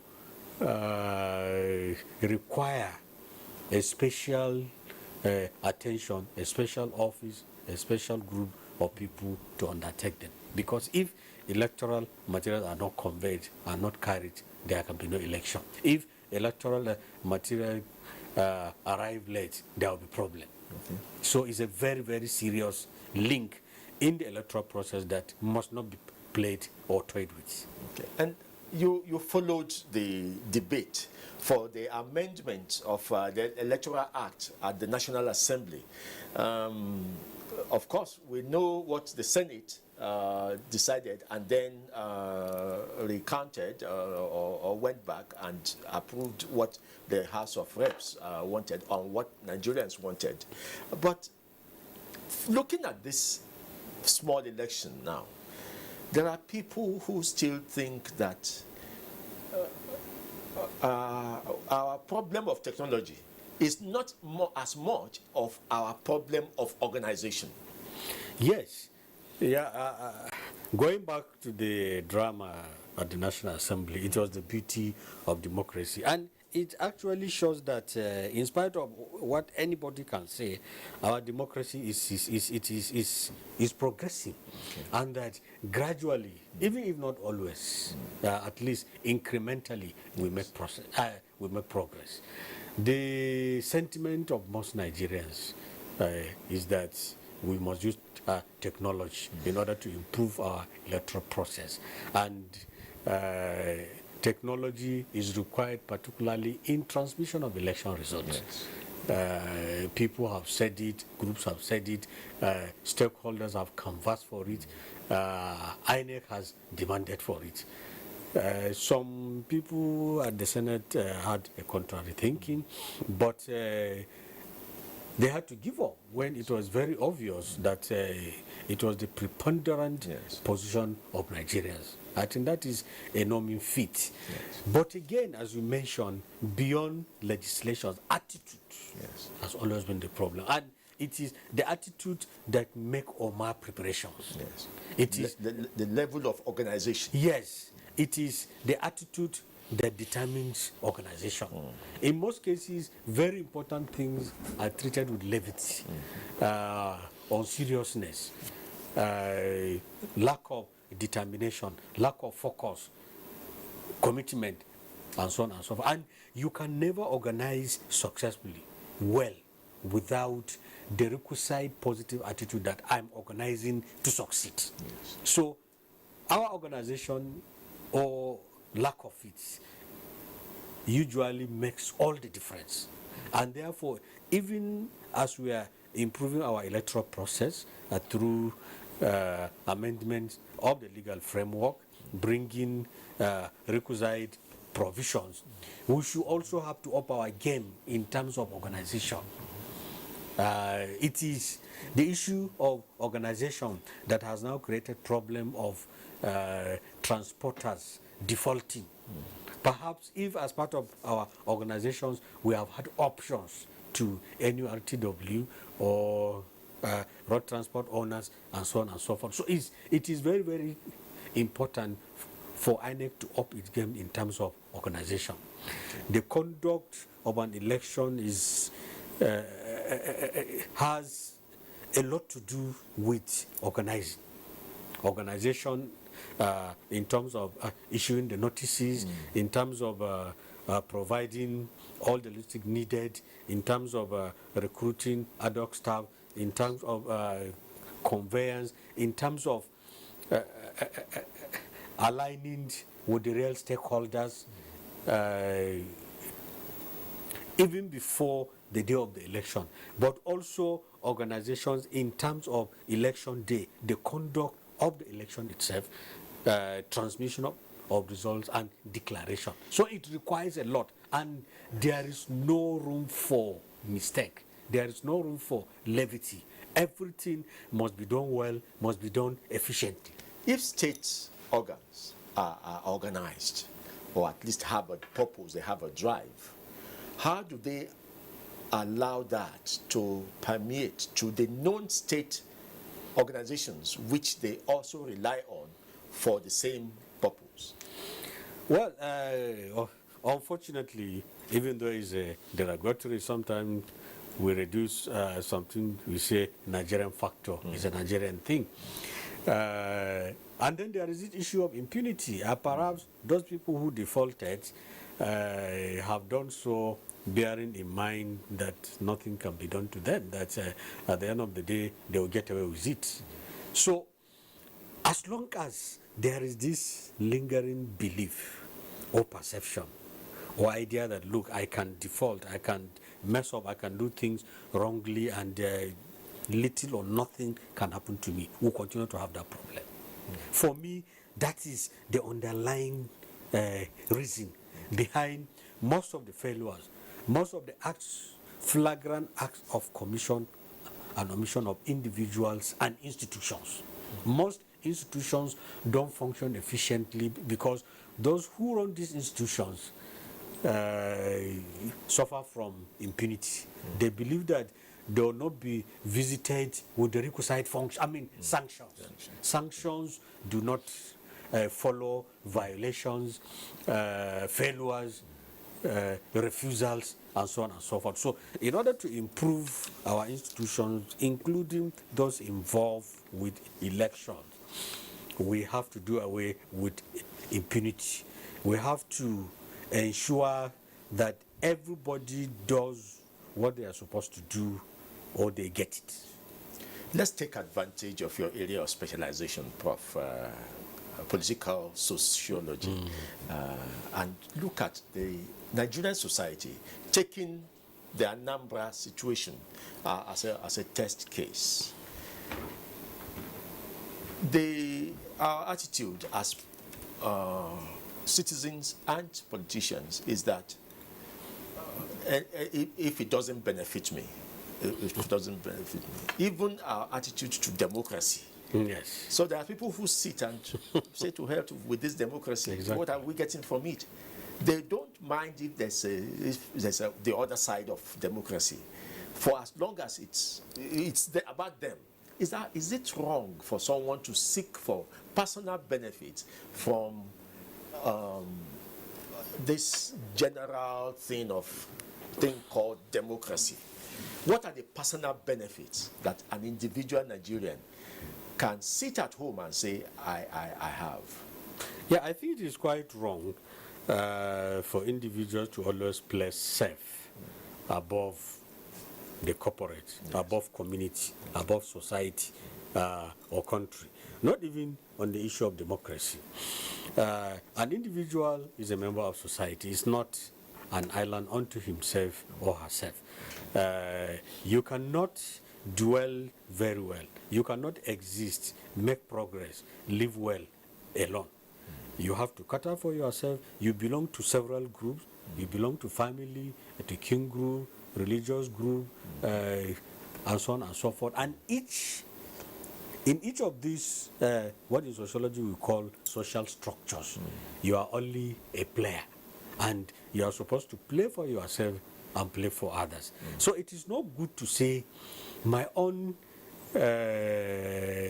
observance of democratic tenets is to the extent that I personally benefit.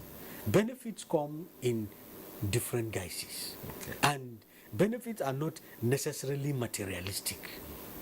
And benefits are not necessarily obvious. In most cases, they are abstract.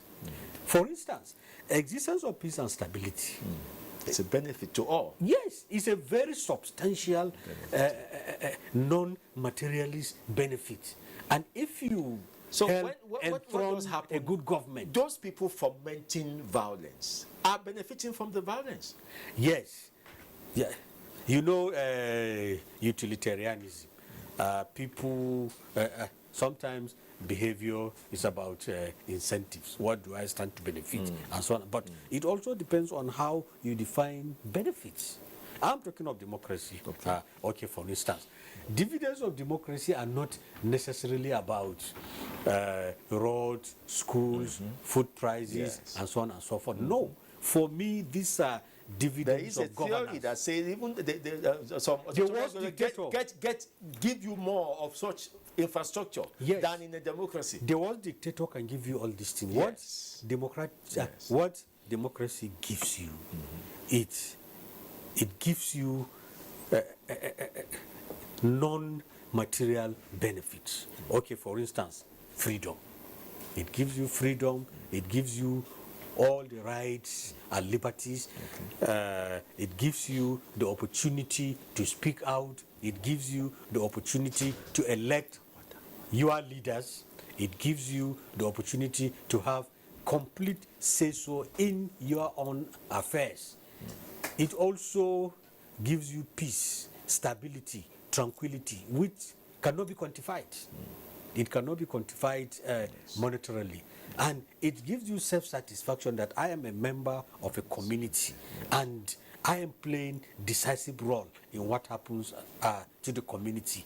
I am one of those who elect my own rulers, and I can hold on to my rulers, challenge them, reach out to them, make them bow to my wishes. This is democracy. So it is always wrong, therefore, for Nigerians and even non-Nigerians to insist that their own observance of democratic tenets is to the extent of what they personally benefit. This is what leads to corruption. This is what leads to selfishness, self-centeredness. No, you should look at the community. You should look at what happens to your family, What happened to your village, your state, your country? So this is what democracy is all about. But then all these things are products of awareness. It is when political education is being carried out, it is when the population are told that they imbibe. But what we now see as democracy is all the rascality that is going around voting. Yes, it's about per head, giving people 1,200 to vote, giving them salt and sugar and textiles and whatever. All these are antithetical to democracy because this is compromised democracy. Where democracy thrives, the people are happy. The people are simply happy because they consider themselves as the architects of their own destiny. They are the people that shape their own destiny. They are the people that decide what happens or what do not happen in their own societies. Okay. Have you been able to monitor the Anambra elections as to be able to know how, if we have seen vote buying and to what extent it has been in this election? There have been reports of massive vote buying. Very massive and pervasive all over the place. It has been widely reported in many parts of the states, and it's actually something that we even envisaged that was going to happen.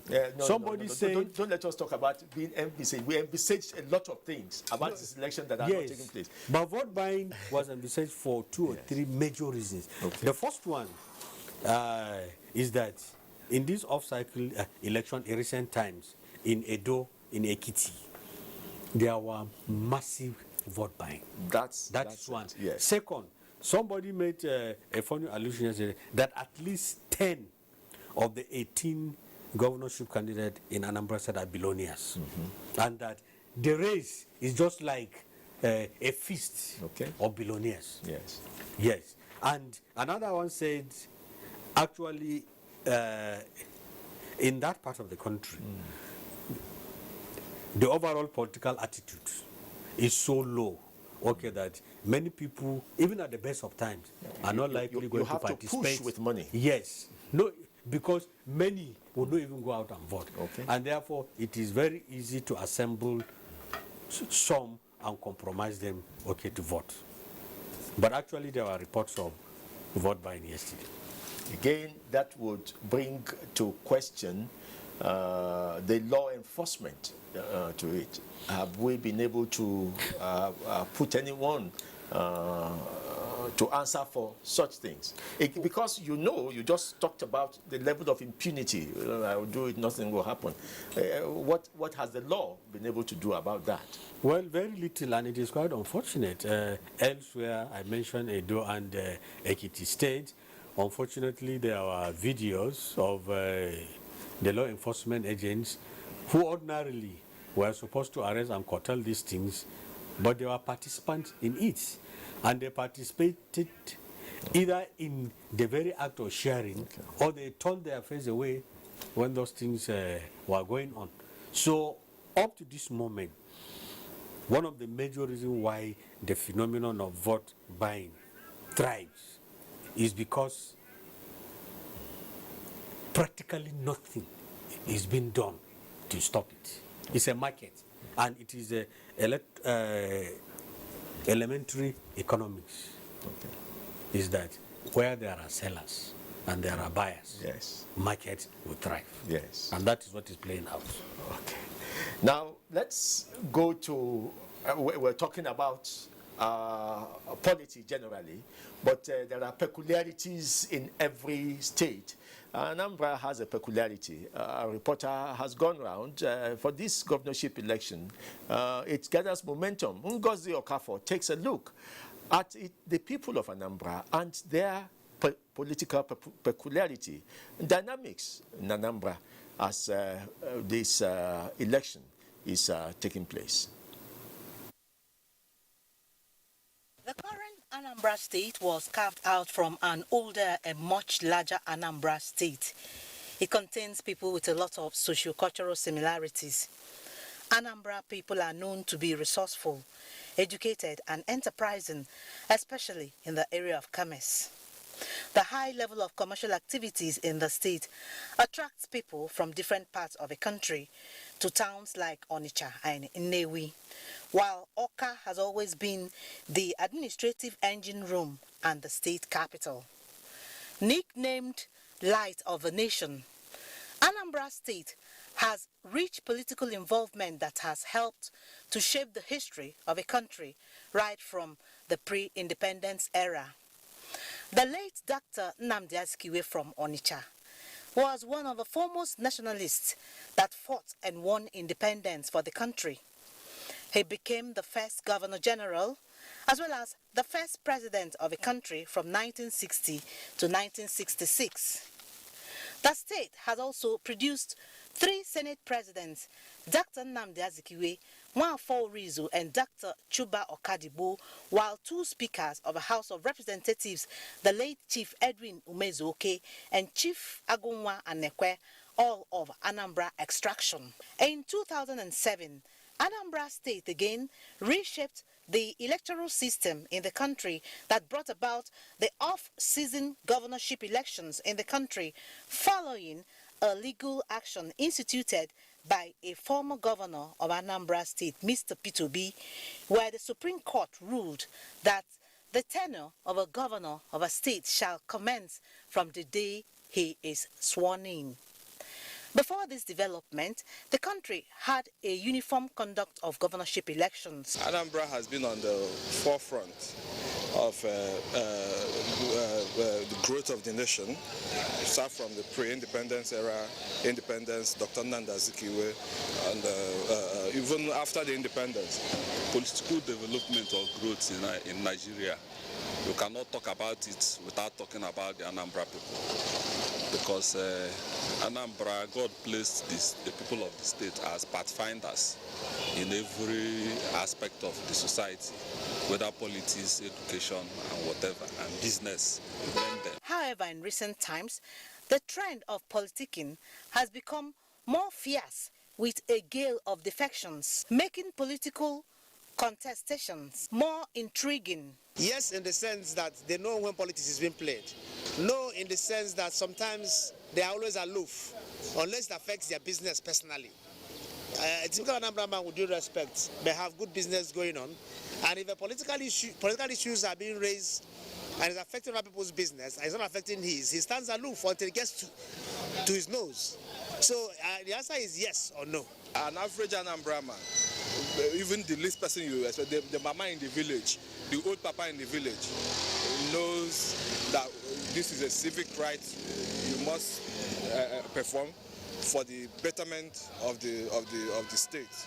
Yes, and our people, we have a way of holding our people accountable. Expectations, therefore, is that with the level of political awareness and reassurance of safety of Anambra citizens by the Nigerian police force, the voting exercise will be hitch-free with impressive turnout.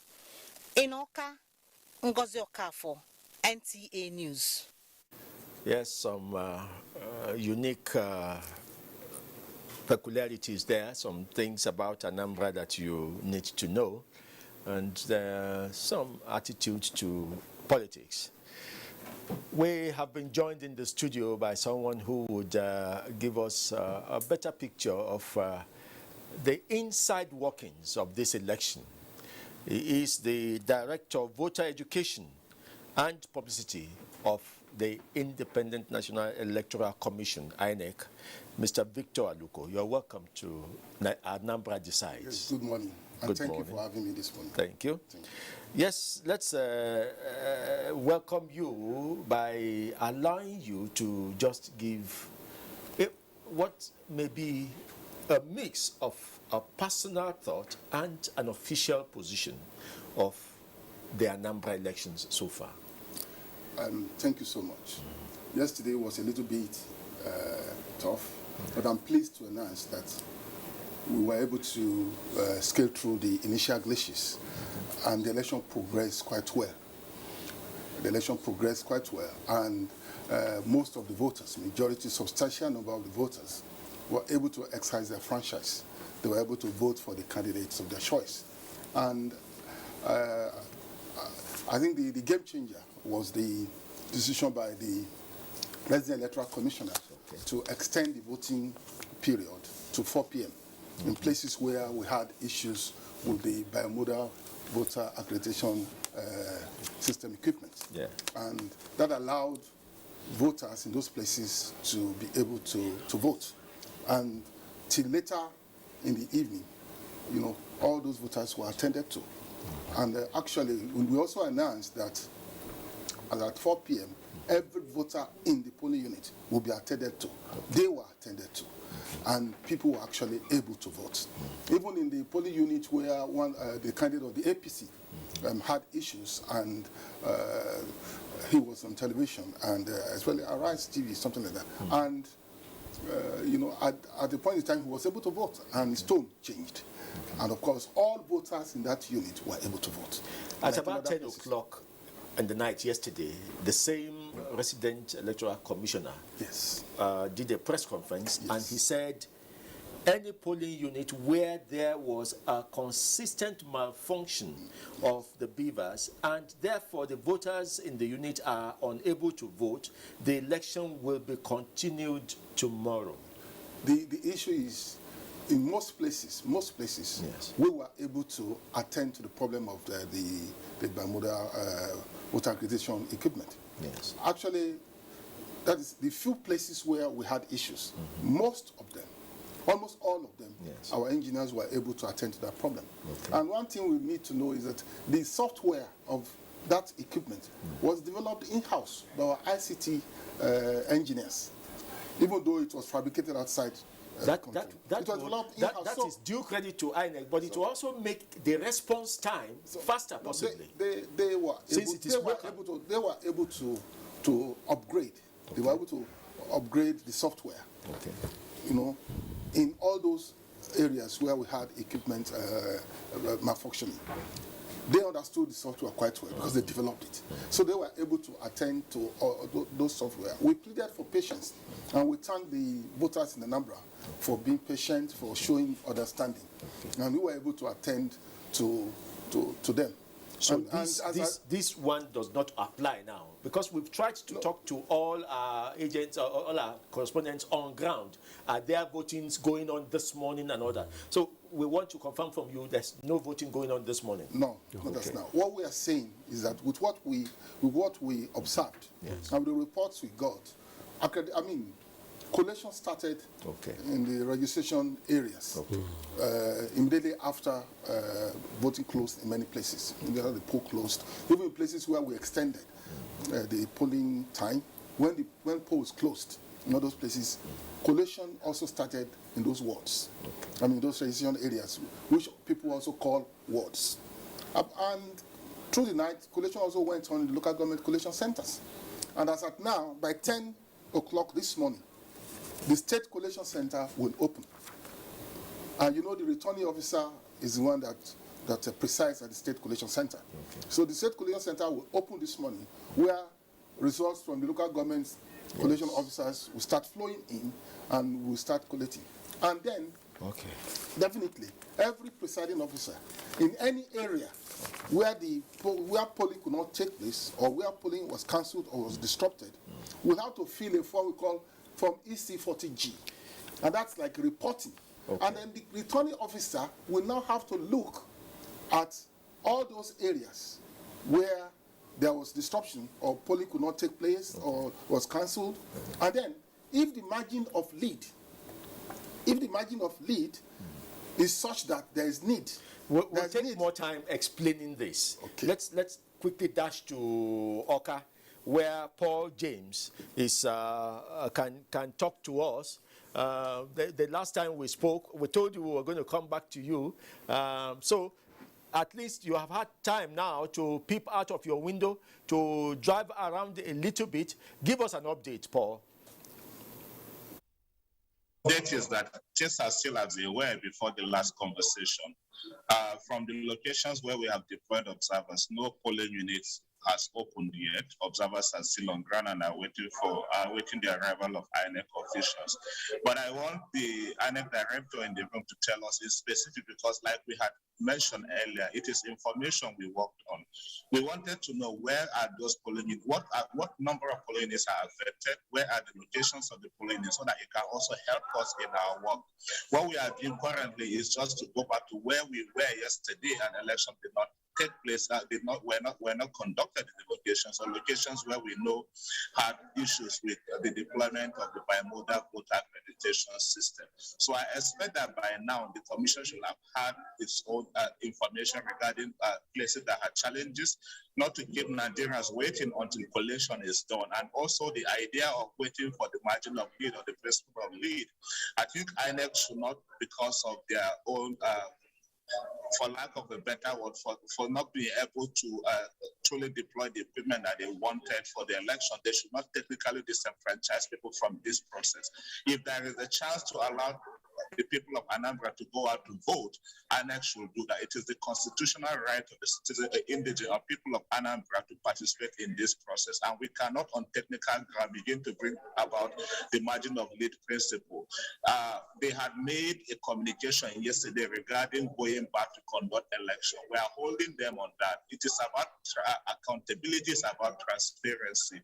If there is a need to conduct election, INEC should not keep Nigerians waiting. Our election observers are already on ground waiting for INEC. If elections are not going to happen, they should communicate so that we can also reach out to our observers. Today is Sunday. People can have also a better use of their time. Some persons even want to go to church, for instance, but because this is a national assignment for them, they prioritize over going for what is like their own personal duty to do between them and their own God. Does this mean that there are people, it's not just about your own people that are on the field? Does it mean there are voters on queue waiting to vote? A few places we have seen voters, based on the information that was available to them last night, we have seen voters in a few locations waiting on INEC to arrive. So INEC officials have not arrived yet, and there has not been official communication whether elections will happen in those places or not. Mr. Aluko, to talk about this, is it possible for you to communicate to the INEC office on the ground and find out if they're going to have a response from the Anambra INEC as to what will happen to the voters? For now, thank you very much for giving us that update, Paul. We shall be joining you for more updates subsequently. Now, thank you very much.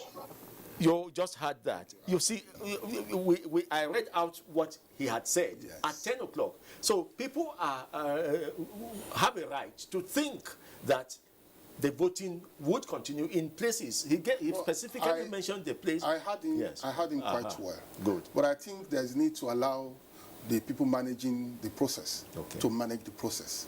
I mean, the media cannot manage the process. The people managing the process, that is the resident electoral commissioner and his team, must be allowed to manage the process based on the extant laws and regulations and the guidelines issued by the commission. What we are saying is that we had glitches yesterday, and with what we have seen, we have realized that huge number of people were able to exercise their franchise based on the intervention by the people managing the process under the leadership of the resident electoral commissioner. And with what we did, people were able to vote, even though voting progressed later into the evening. Yes. And what we're seeing is that places where voting could not take place because of whether sustained malfunctioning of the system or disruption, and that the presiding officers in those places will have to officially report. They have to fill the necessary form EC40G, which they will submit to the World Collation Officer. All these reports must flow forward. There's a process, and that process must be understood. If they submit, is there a window of time, very little time, to assuage for that? By 10 o'clock, when the studio will open this morning for collation. When the studio will open this morning for collation, the resident electoral commissioner and his team will give us a fresh update on that. What I'm saying is, as at now, there's a process that is on, and that process is extremely constitutional, and we have to allow that process to play out itself, and that the media should not try to manage that process. It's not him. It's No, just I'm speaking generally. I was the one who raised this issue that if there's going to be any form of compensation for these people, it must be within this time. Communicated. It must be communicated with the time they can still vote. By 10 o'clock, they will be computing the results. Those people who cannot vote cannot be part of that. Nobody will be. If I may come in, yes, Dr. Kerry, please. Yes. For us to understand how the process plays out. Okay. Yes, there is a need to allow the managers to manage, but I think the little controversy arises from parts of what the REC said at the press conference yesterday night. Yes, because he gave the impression that the elections might continue today. This morning. So I think, I don't know if national headquarters may reach out to him to recant that statement. I'm sure that's why observers and journalists, knowing where election did not take place, when they are expecting there may be, based on the statement of the REC. I think that's what there's no problem really. As I'm saying, that by 10 o'clock, which is not far away anymore, that's at about 42 minutes away from us now. The studio there will open, and of course the REC is there. We have national commissioners. We have 6 other RECs on ground. We have a whole team. They will have to give a further updates about the situation. But I'm saying that the process that is on now, we have entered to the next stage, which is collation. Through the night, local collation took place at the registration area collation centers. Collation took place at the local government collation centers. And those ones will now flow to the state collation center. Where the returning officer, if you look at the law, the returning officer has tremendous powers on determining how things will be. Where the returning officer will start taking in results from the local governments. And at the end of the day, he will have to look at how the whole thing played out. And if necessary, if further elections have to be conducted in certain places, they will be conducted in certain places. They will be conducted. Nobody will be self-authorized. What I'm saying is that there's a legal process, which part of the legal process, let me say, is to conduct elections where the INEC decides to reconduct another. Of course, that's also. That will arise perhaps if the margin of victory is not ahead. No, they will still count that. Let's clear that. They will still count. Because that is what Yaga is. Whatever results. That is what Yaga is raising. He's saying that it should not be fair to those who did not vote yesterday if their chances of voting are now depending on the margin of victory or whatever. So that's what he raised. Even though it's a constitutional matter, I agree with you. If you look at past elections, there's a process. If in a ward, yesterday there was the impression given as if everywhere in Anambra people could not vote. That was not true. It's not true. Absolutely. That was not true. One thing I always say is that, if you look at the way we deployed during elections, for example, in Anambra, we had 6,000. We had 5,720 units. We told the public before, the political parties, that we will not deploy to 86. So we had 5,634 or something like that. I think 34 or 36 that we deployed to. Now, if elections were successfully held in 5,000, I'm just painting this right now, in 5,534, and you had maybe 100 places, so much tension will be generated from those places scattered all over. You have 326 registration areas. I'm sure as an electoral manager, you should know why there will be so much noise in those places where... we understand. I'm only just trying to explain that people we tend to forget that the election was successfully held in thousands of places. It's supposed and to so be. If you have maybe 5% of places where you're having issues, let's say in a ward now, in a ward, there was a polling unit where the whole thing was maybe destroyed. That will not stop the collation. The rule allows us to look at it and move forward.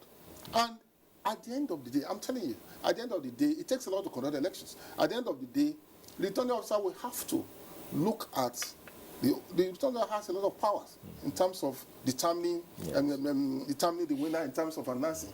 We have to look at the whole thing, and decisions will be taken.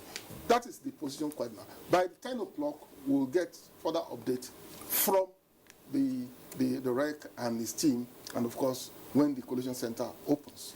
Now let's talk about some of the issues we have raised in your absence, and we have talked about since yesterday.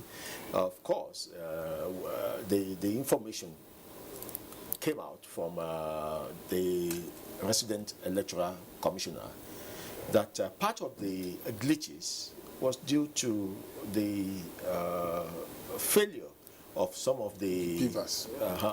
Beavers, yes, we've talked about that, but also some of the logistic organizations you depended on. We also have asked, this is not the first time logistic organizations are backing out. What has happened in the past, and what will happen in this case? When we talk about the problem of logistics, and that some people backed out, that one would only lead to a delay in deploying to a particular unit. That is, you suddenly find yourself in a situation where the presiding officers cannot move.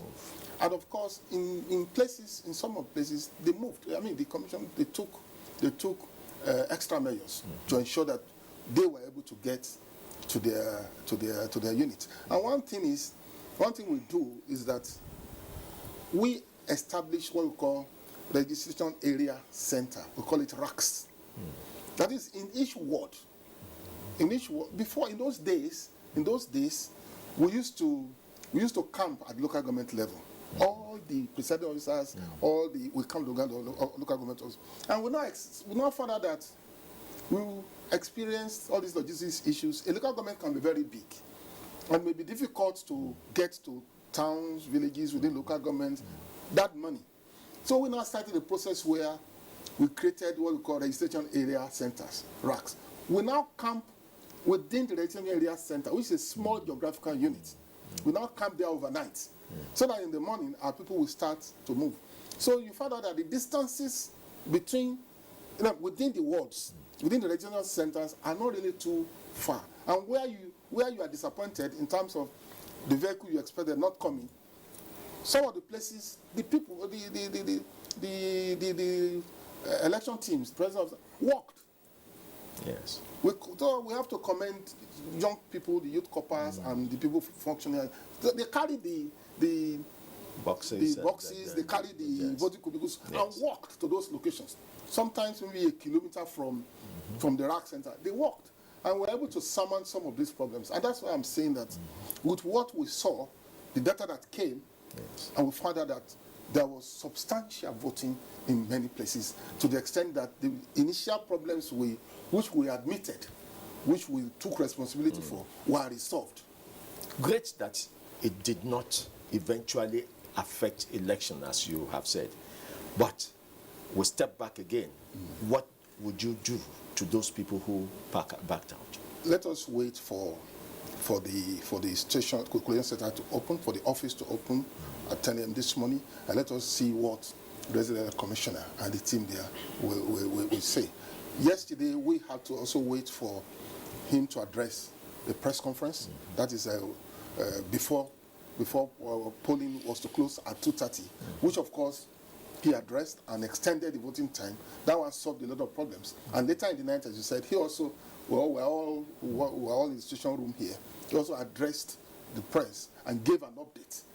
It's that update we are working with now. But I'm saying that over the period of the night, a lot happened in terms of collation, and he will have to give further update. And at the end of the day, I'm still promising that nobody will be disenfranchised. At the end of the day, the important thing is that the election must be conducted in substantial compliance with the existing laws. Dr. Kelly and I and the other guests have agreed that there have been steady progress for every election. Perhaps the off-cycle elections have helped our INEC to make such progress. What are the areas that you are already, as the Director of Voter Education, that you are already looking at for Osun, which comes up in the fourth quarter of next year, is it? Yes, yes. Okay. No, Osun, Ekiti, then Osun. Ekiti, then Ekiti Osun. in June, okay. Yes. then Osun in July. Okay. The thing is that this is the first governorship election where we will deploy a new accreditation equipment. Okay. And of course, the glitches we had, the problems we had, our people who were on the field, the engineers, they are monitoring the performance. They are monitoring the issues that developed. That will help them to be able to further adjust that particular software they themselves developed. They themselves developed. So that when we get to Ekiti and then Osun, many of those glitches and the problems we encountered, we will not encounter. You know, even when we were using the card reader at that time, when we first deployed the card reader, you remembered how it was. The engineers will go back. They found out through research. They found out that the what do they call it? The threshold of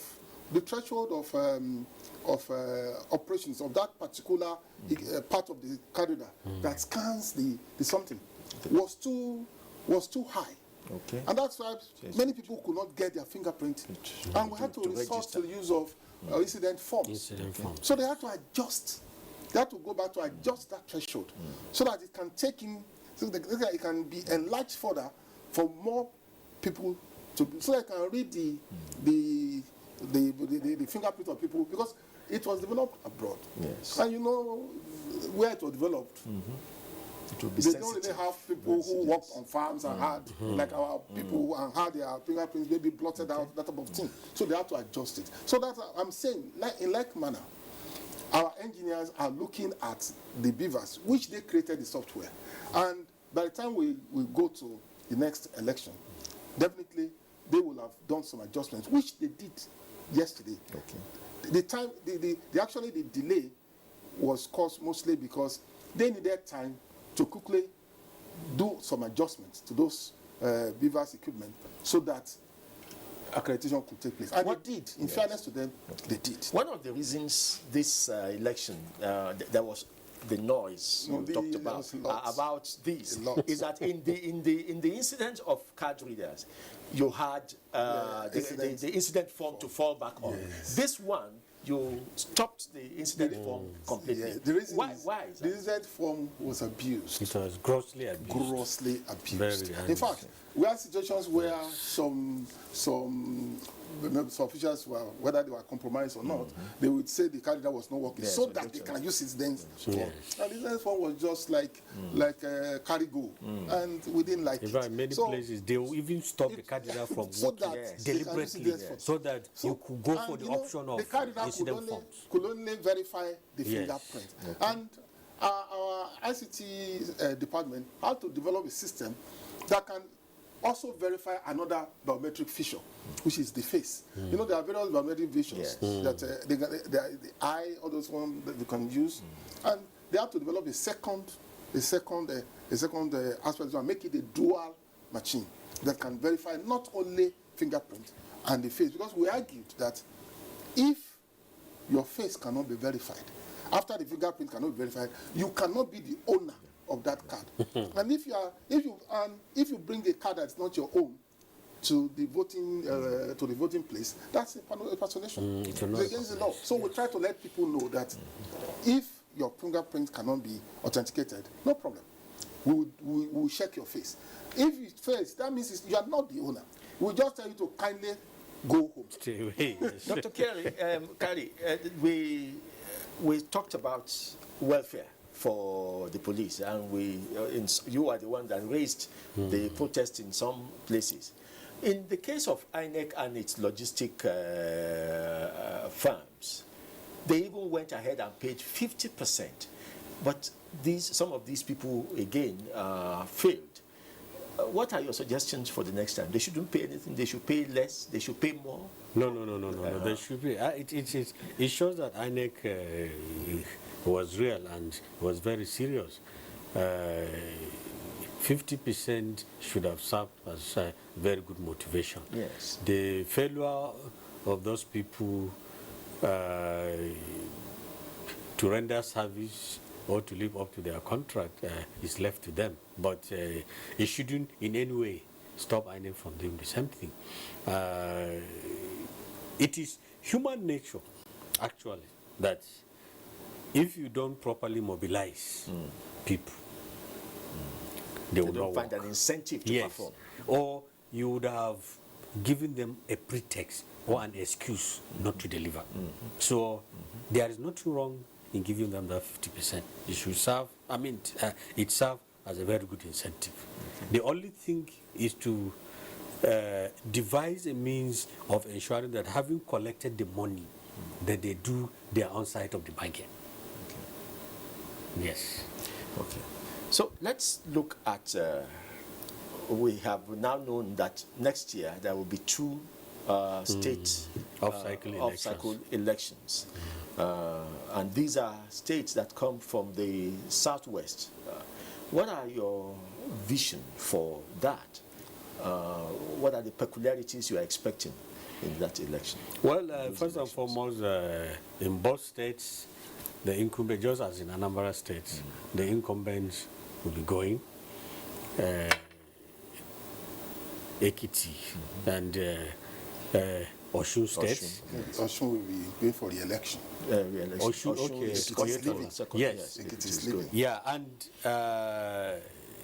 mark you to be very close to 2023. Yes. The two political parties are in the process of reinventing themselves, or at least the opposition PDP is trying to put its acts together to put up very serious challenge to the reigning APC. And with the clamor of the presidency going to the south, and with Southwest putting up a very good show within the two parties, it will be titanic battles. And then there have been realignment of forces within the parties. Somebody observed yesterday that in Ekiti State, for instance, Fayoshe has increasingly been coming closer to Fayemi. That's what are they up to? Yes. So, is it an indication that the dynamics in Ekiti State are going to be completely different? In Osun State, what is playing out is a complete parting of ways between a predecessor and a successor. Yes. In fact, their own problems is out in the open very, very seriously. There has been violence. So the problem within the APC is very, very enormous between the supporters of Arebeshola and the current and knowing Oyetola. how tricky the last election was in the Osun State. So, and all these are issues that are going to throw up their own problems. So, and as usual, in the Southwest, election has always been more keenly contested than in many parts of the country. They show more enthusiasm, campaigns are more robust, engagements of people, groups, communities, and so on are more robust. So I think, by and large, the two elections are going to be quite interesting because of all these factors. Yes. And do you agree it may help to define what, because so far, people still don't know what may happen in 2023 for the presidential election. the Ekiti and Osun elections may begin to define. Yeah, and one major factor I have forgotten is if the president signs the Electoral Act, yes, it will now compel political parties to do primaries much earlier, and the primaries may even be done very, very close to the elections in Ekiti and Osun State, which is also going to throw more issues. Okay. Because there is a new provision now that it will be 6 months to elections. Yes, that you must do.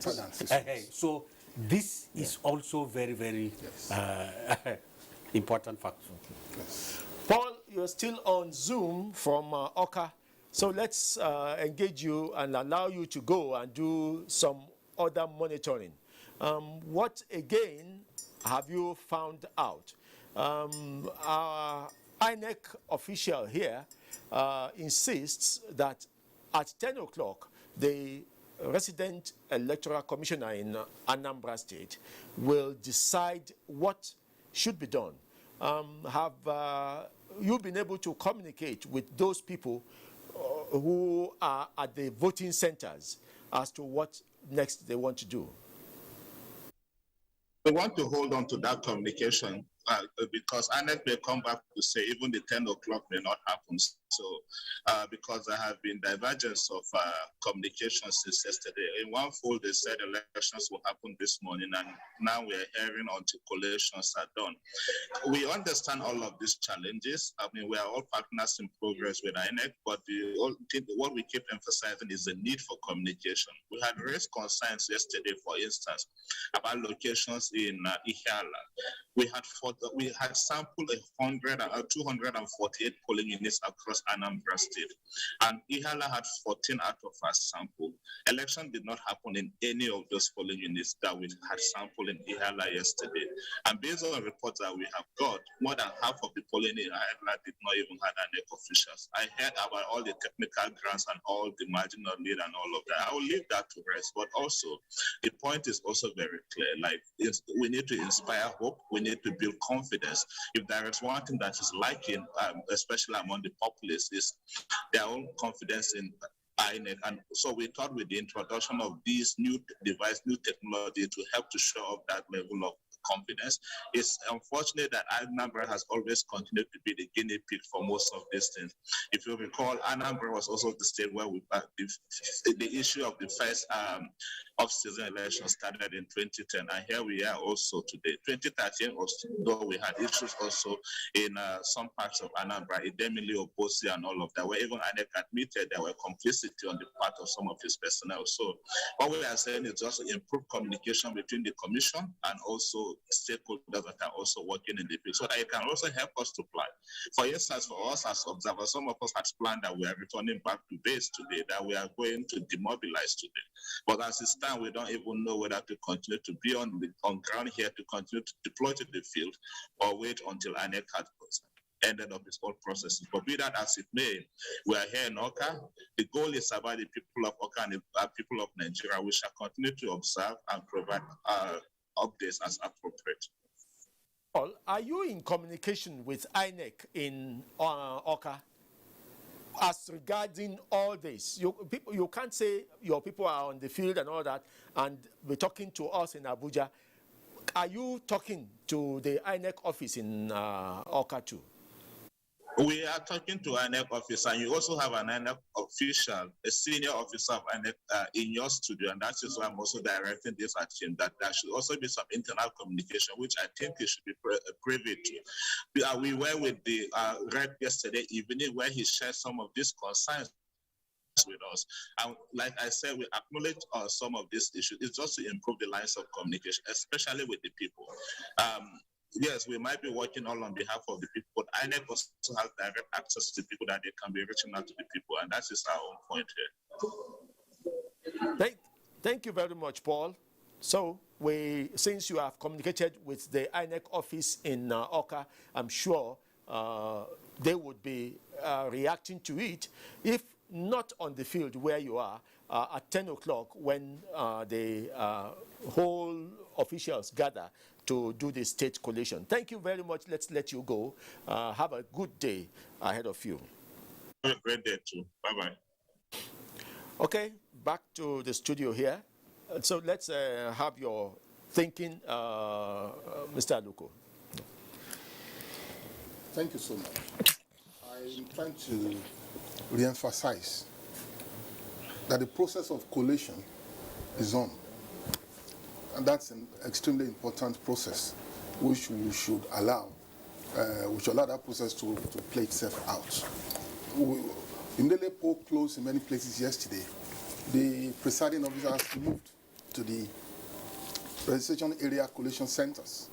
In places where we extended voting and people were now able to vote, when poll closed, the presiding officers also moved to the registration area collation centers.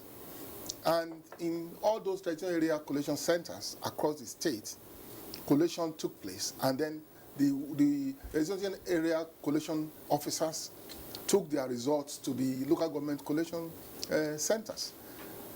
And collation also took place in all those places. And 10 a.m. today, the state collation center will open, and the returning officer will start presiding there. We start accepting results from the local government collation officers, and we start entering those results to the relevant form. And then at the end of the day, we'll see how it goes. That's the situation as of now. Okay. We are being joined by Zoom by Dr. Henry. I think if he's available, let's have his thoughts on this event so far. What are your observations about the Anambra election? Thank you very much. The election has so far been peaceful. Yesterday, I went to vote. I also went around to observe what was happening. Apart from low turnout that I observed at most of the polling units that I visited, and also the snag witnessed with INEC biometric machine, and perhaps delay in the arrival of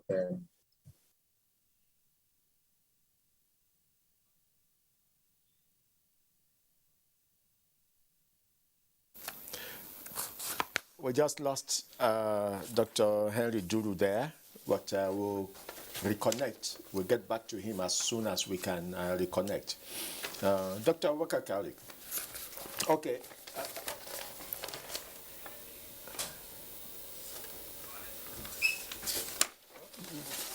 Do you think that coalition with the electronic transfer that we now have, of course, going on side by side manual, coalition should be less laborious? I think. Do you believe so? Yeah, it should be. But considering that dual collation mode is now being used, and this is the first time that we are doing that, perhaps there may not be much difference in terms of period take. But subsequently, I think the time will be shorter. What I understand is going to be used now, and I may be corrected by director, is a comparison of the figures from the beavers and the manual figures as some kind of substantiation. So there may not be much difference in terms of the time, but if and when we begin to use the beavers figures alone, and we may come to that one day, perhaps the Electoral Act may need to be amended too. I don't know, I'm not sure. It will be faster. Okay. Let's get some more clarity from you. What would be taking place now with the collation? In all the local government collation centers, collation has taken place. Okay. One by one this morning, they will be presenting their results to the state collation officer, who is the returning officer. Which is what is called the state collation now. At the state collation center. Okay. It's right in our office in Okade. And the returning officer is the one that will be receiving all those results from the local government collation officers. And that's just the process. And, you know, Anambra is not a place with vast territory. Yes. It's a compact state. So we expect that moving from local government to the state collation center should not take much time. Okay. So one by one they will present themselves. It's not like Ondo State where you have to move from Ilajese to Akure. That one by itself takes hours, or you have to move from Ikare Akoko from Oka, the boundary with Edo and boundary with Kogi to come to Akure. Anambra is compact, so we expect that all those local government collation officers are already in Oka, and that they're just waiting that in the next 15 minutes or so, next 10 minutes actually, or 15 minutes, that center will open and they will be presenting their results one by one. But there's something I want to draw attention to, just to take you back a little. Okay. If you look at the reports of Yaga Africa, that was an organization that was monitoring the vote too. They actually stated that as at 12 noon, voting was progressing. According to voting, we are progressing in 81% of the polling units across the state. That's significant. The other 19% were places where there were issues, which we also resolved those issues, extended the voting period. Time. I'm trying to say this so that people should know that put it in the context. If as at 12 noon, an organization in its own report said voting and accreditation and voting were in progress in 81%. That's substantial. Very substantial. You know, because yesterday some people are phoning us, they thought everything was disrupted.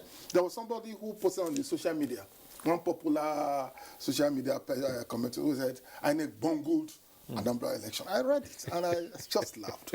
And he was not even in Anambra. Maybe he was in Lagos or in Abuja. Just put INEC bungled. And I'm wondering, bungled? But there are people on ground who issued a report as at noon that accreditation and voting were in progress in 81%.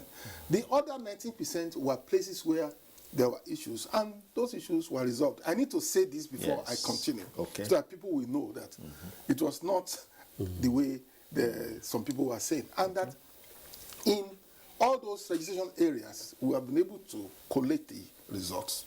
In local government collation centers, we have been able to collect results. And what we intend to do now, at 10 o'clock, when the collation center opens in Oka, in our state office, the returning officer will start receiving reports. We'll start receiving the results. And we'll start filling the relevant forms. The process should play itself out. And we need people to be patient. And, you know, sometimes it's also always very sweet to run commentaries, you know, to criticize the system and all that. But I keep saying that where you have thousands of units, let's say in the world you have hundreds of units, and you have problem with about 1%, you know, all you do is to apply the law and the guidelines to solve that problem. That's the only way it can be done. And I think that with the support of all the stakeholders, we've been able to try our best. And we made a lot of allusions to what will happen next year when we have 2 governorship elections on our neck.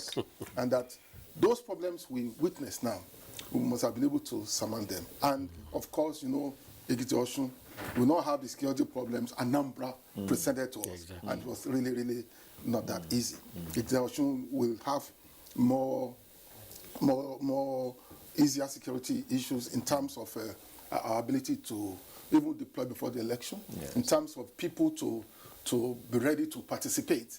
Not that you have to wait for an organization to tell you 2 days to the election, you know, to do all that. So there will be better performance there, and things should be okay. Okay, let's look at the events of yesterday. Let's allow you to take a step back. You talked about security, and I personally begin to see, was the security really as bad as if Yaga and CDC deployed in all local governments before the elections? Your own people too deployed. I think INEC was even more of a target than these people. They were burning your offices. But was it as really bad as was portrayed? Not as bad as it was portrayed, but we, due to security concerns, I think our deployment in Ihiala, the government, was affected. Okay. And the NTA man who was reporting just now told us that in some places in Ihiala, that notice of voting could not take place, which means voting still took place in some other places, you know. And the thing is, at the end of the day, you try to collate the reports. You try to look at what were the places where people could not move, because the mere fact that the security problem was stopped did not mean that there are not some pockets of issues. We had a lot of interaction with the security agencies. And even when the peace accord was being signed last week, I mean, I think that was on Thursday. On Thursday. The DIG, I think DIG Bunike, who was in charge of the police operations for the election, assured, he's even from that state, he assured everyone of security. And I think the security arrangements were good. But what we keep saying is that perfection and scoring 100% is never an easy thing in any human endeavor.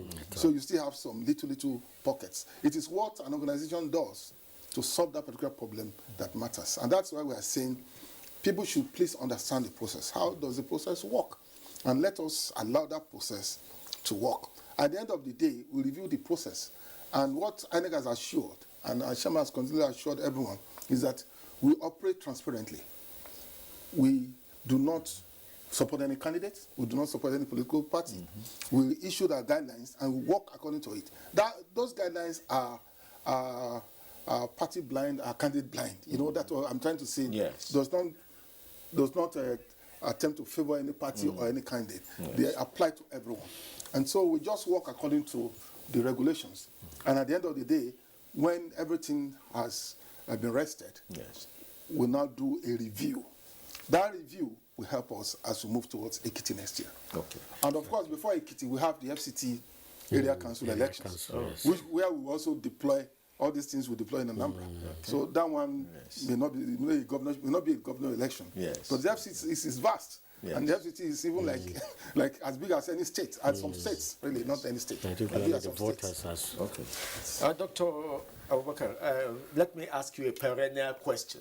we have every time there's an election, we talk about this. I know, of course, here he is. INEC has a director of voter education. I do not know any political party that has an office of voter education, and they are the beneficiaries. Thank you. Why is it so? Thank you. Yeah, actually, it is quite tragic. It is one of the major limitations of our political party system, that notwithstanding the fact that they are the beneficiaries, they are the people who benefit most from election. But up to now, our political parties have not realized the importance, which for me is even a necessity, to take a campaign very seriously. In fact, what goes about as campaign, tragically, they are just mere jamborees. They simply gather together, music and hand over flags, and make the same pledges that they have been making since the 1960s. They tell people the same thing. And probably that's why people don't take them serious. But on a very serious note, our Nigerian parties ought to take canvassing for votes very seriously. They should be up and doing nook and crannies of everywhere, telling people. Elsewhere, campaign is done house by house. It will even ease the job of INEC. Yes. When all political parties go out there to sensitize the voter, INEC just comes and does a mop-up. Yes. We have seen in the US election in Germany, in Britain, where telephones are used. A presidential candidate has a list and directly calls people, introduces himself or herself and says, I'm so person, a candidate for this party, please vote for me. I stand for this. And it is so interesting that ordinarily there are so many places where public gather, markets, parks, churches, mosques, everywhere. But we don't see our politicians going there to campaign, going there to persuade people. Because sometimes the important thing is persuasion. You need to tell them, you need to convince them to come out and vote. You need to tell them that, look, you have to come out and vote because actually power flows from you people. Yes. Okay. Sovereignty is you. You are the people who are supposed to give us this mandate. Give us mandates to go and do what you want us to do. Yes. You see, so it is up to now, the tragic thing is that there is even no attempt to do it. Yes, it is something that ought to be done, but up to this moment, there is no attempt to consciously and deliberately do it. In fact, I'm going to take Victor on that. You have meetings constantly with political parties. Yes. Don't you tell them this, that this is also a necessity for them? We do. Okay. We have quarterly consultative meetings with leaders of political parties at national level. At state level, RECs have regular meetings with leaders of political parties.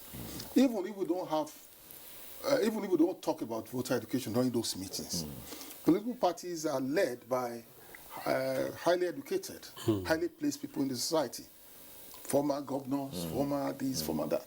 And you expect political parties to really have strong voter education units.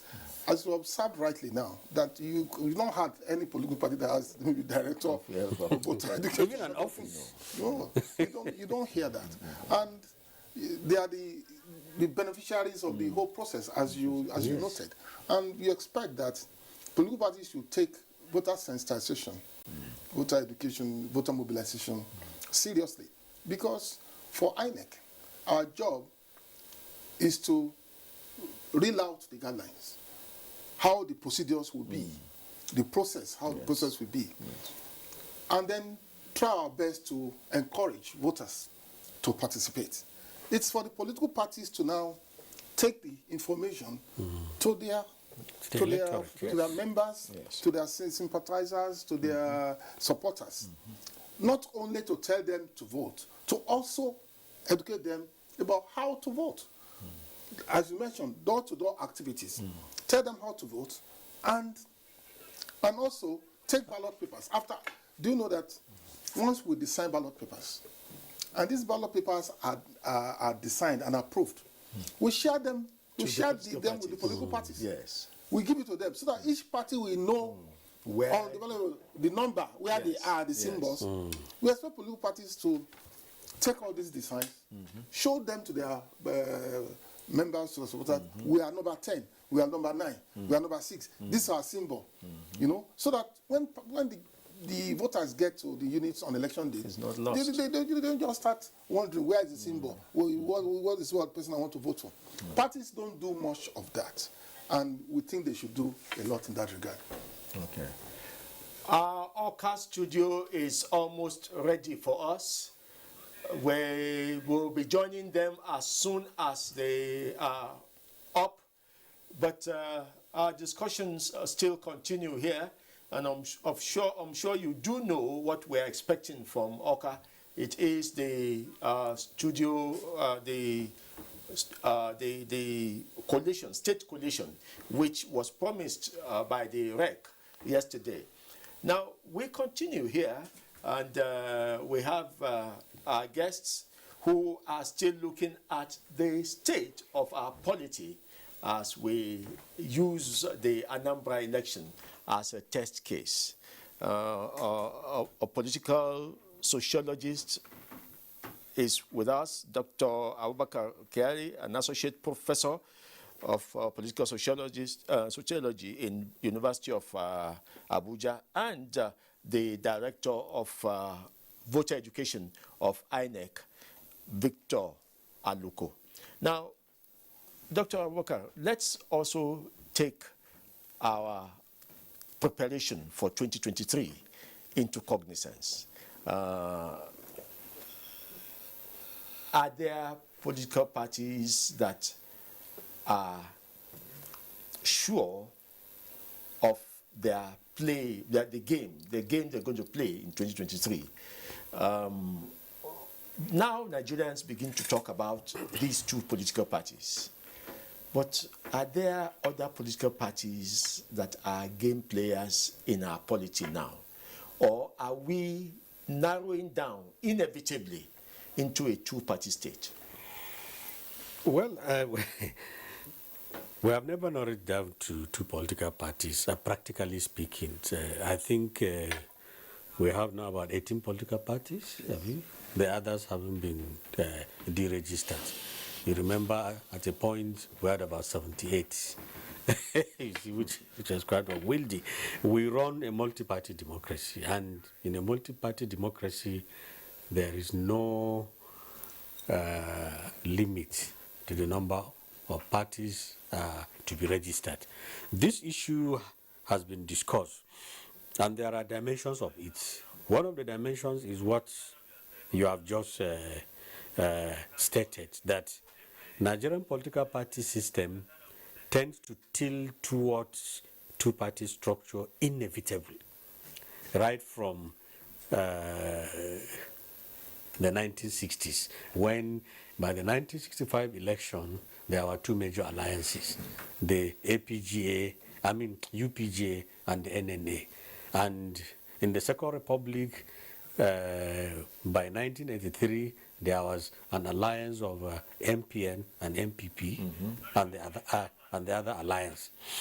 It was even this that led people like Babangida to come to the conclusion that what was best for us was two parties. And so he pronounced two parties into existence after cancelling all the movements and groups that sought for registration.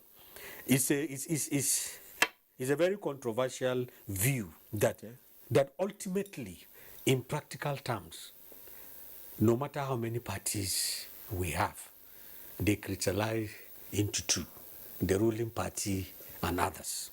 It's a view that is widespread. But again, it's not exactly true, because even in this Fourth Republic, we started with three: AD, APP, and PDP. Later, they continued to multiply to 78, now 18. At the level of presidency, it can be argued very persuasively that the major players have been two parties. Okay. But at other lower levels, other parties have produced governors, have produced senators, have produced legislators at federal and state levels. So it will not be fair to simply wish them away or push them away, because they serve as alternative. Okay. And even if we go by the theory of the two parties, okay, that we are now talking about, one of the views out there is the need for a third force. Yes.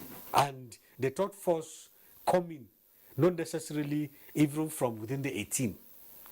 A brand new political party like the APC that will come and challenge the APC and the PDP. Yes. Some people say, well, it is perhaps too late. Others have pointed out the success of APC and say it is still not let. Yes. As at last week, there was speculation that a group of some intellectual politicians, disenchanted members of APC and PDP who have been meeting will soon come out for a third force. And they want to do it either to seek for registration or to fuse and strengthen, fuse into and strengthen one of the 18 political parties. So all these things are possible. But my own take is that Nigerian party system should not necessarily be two parties.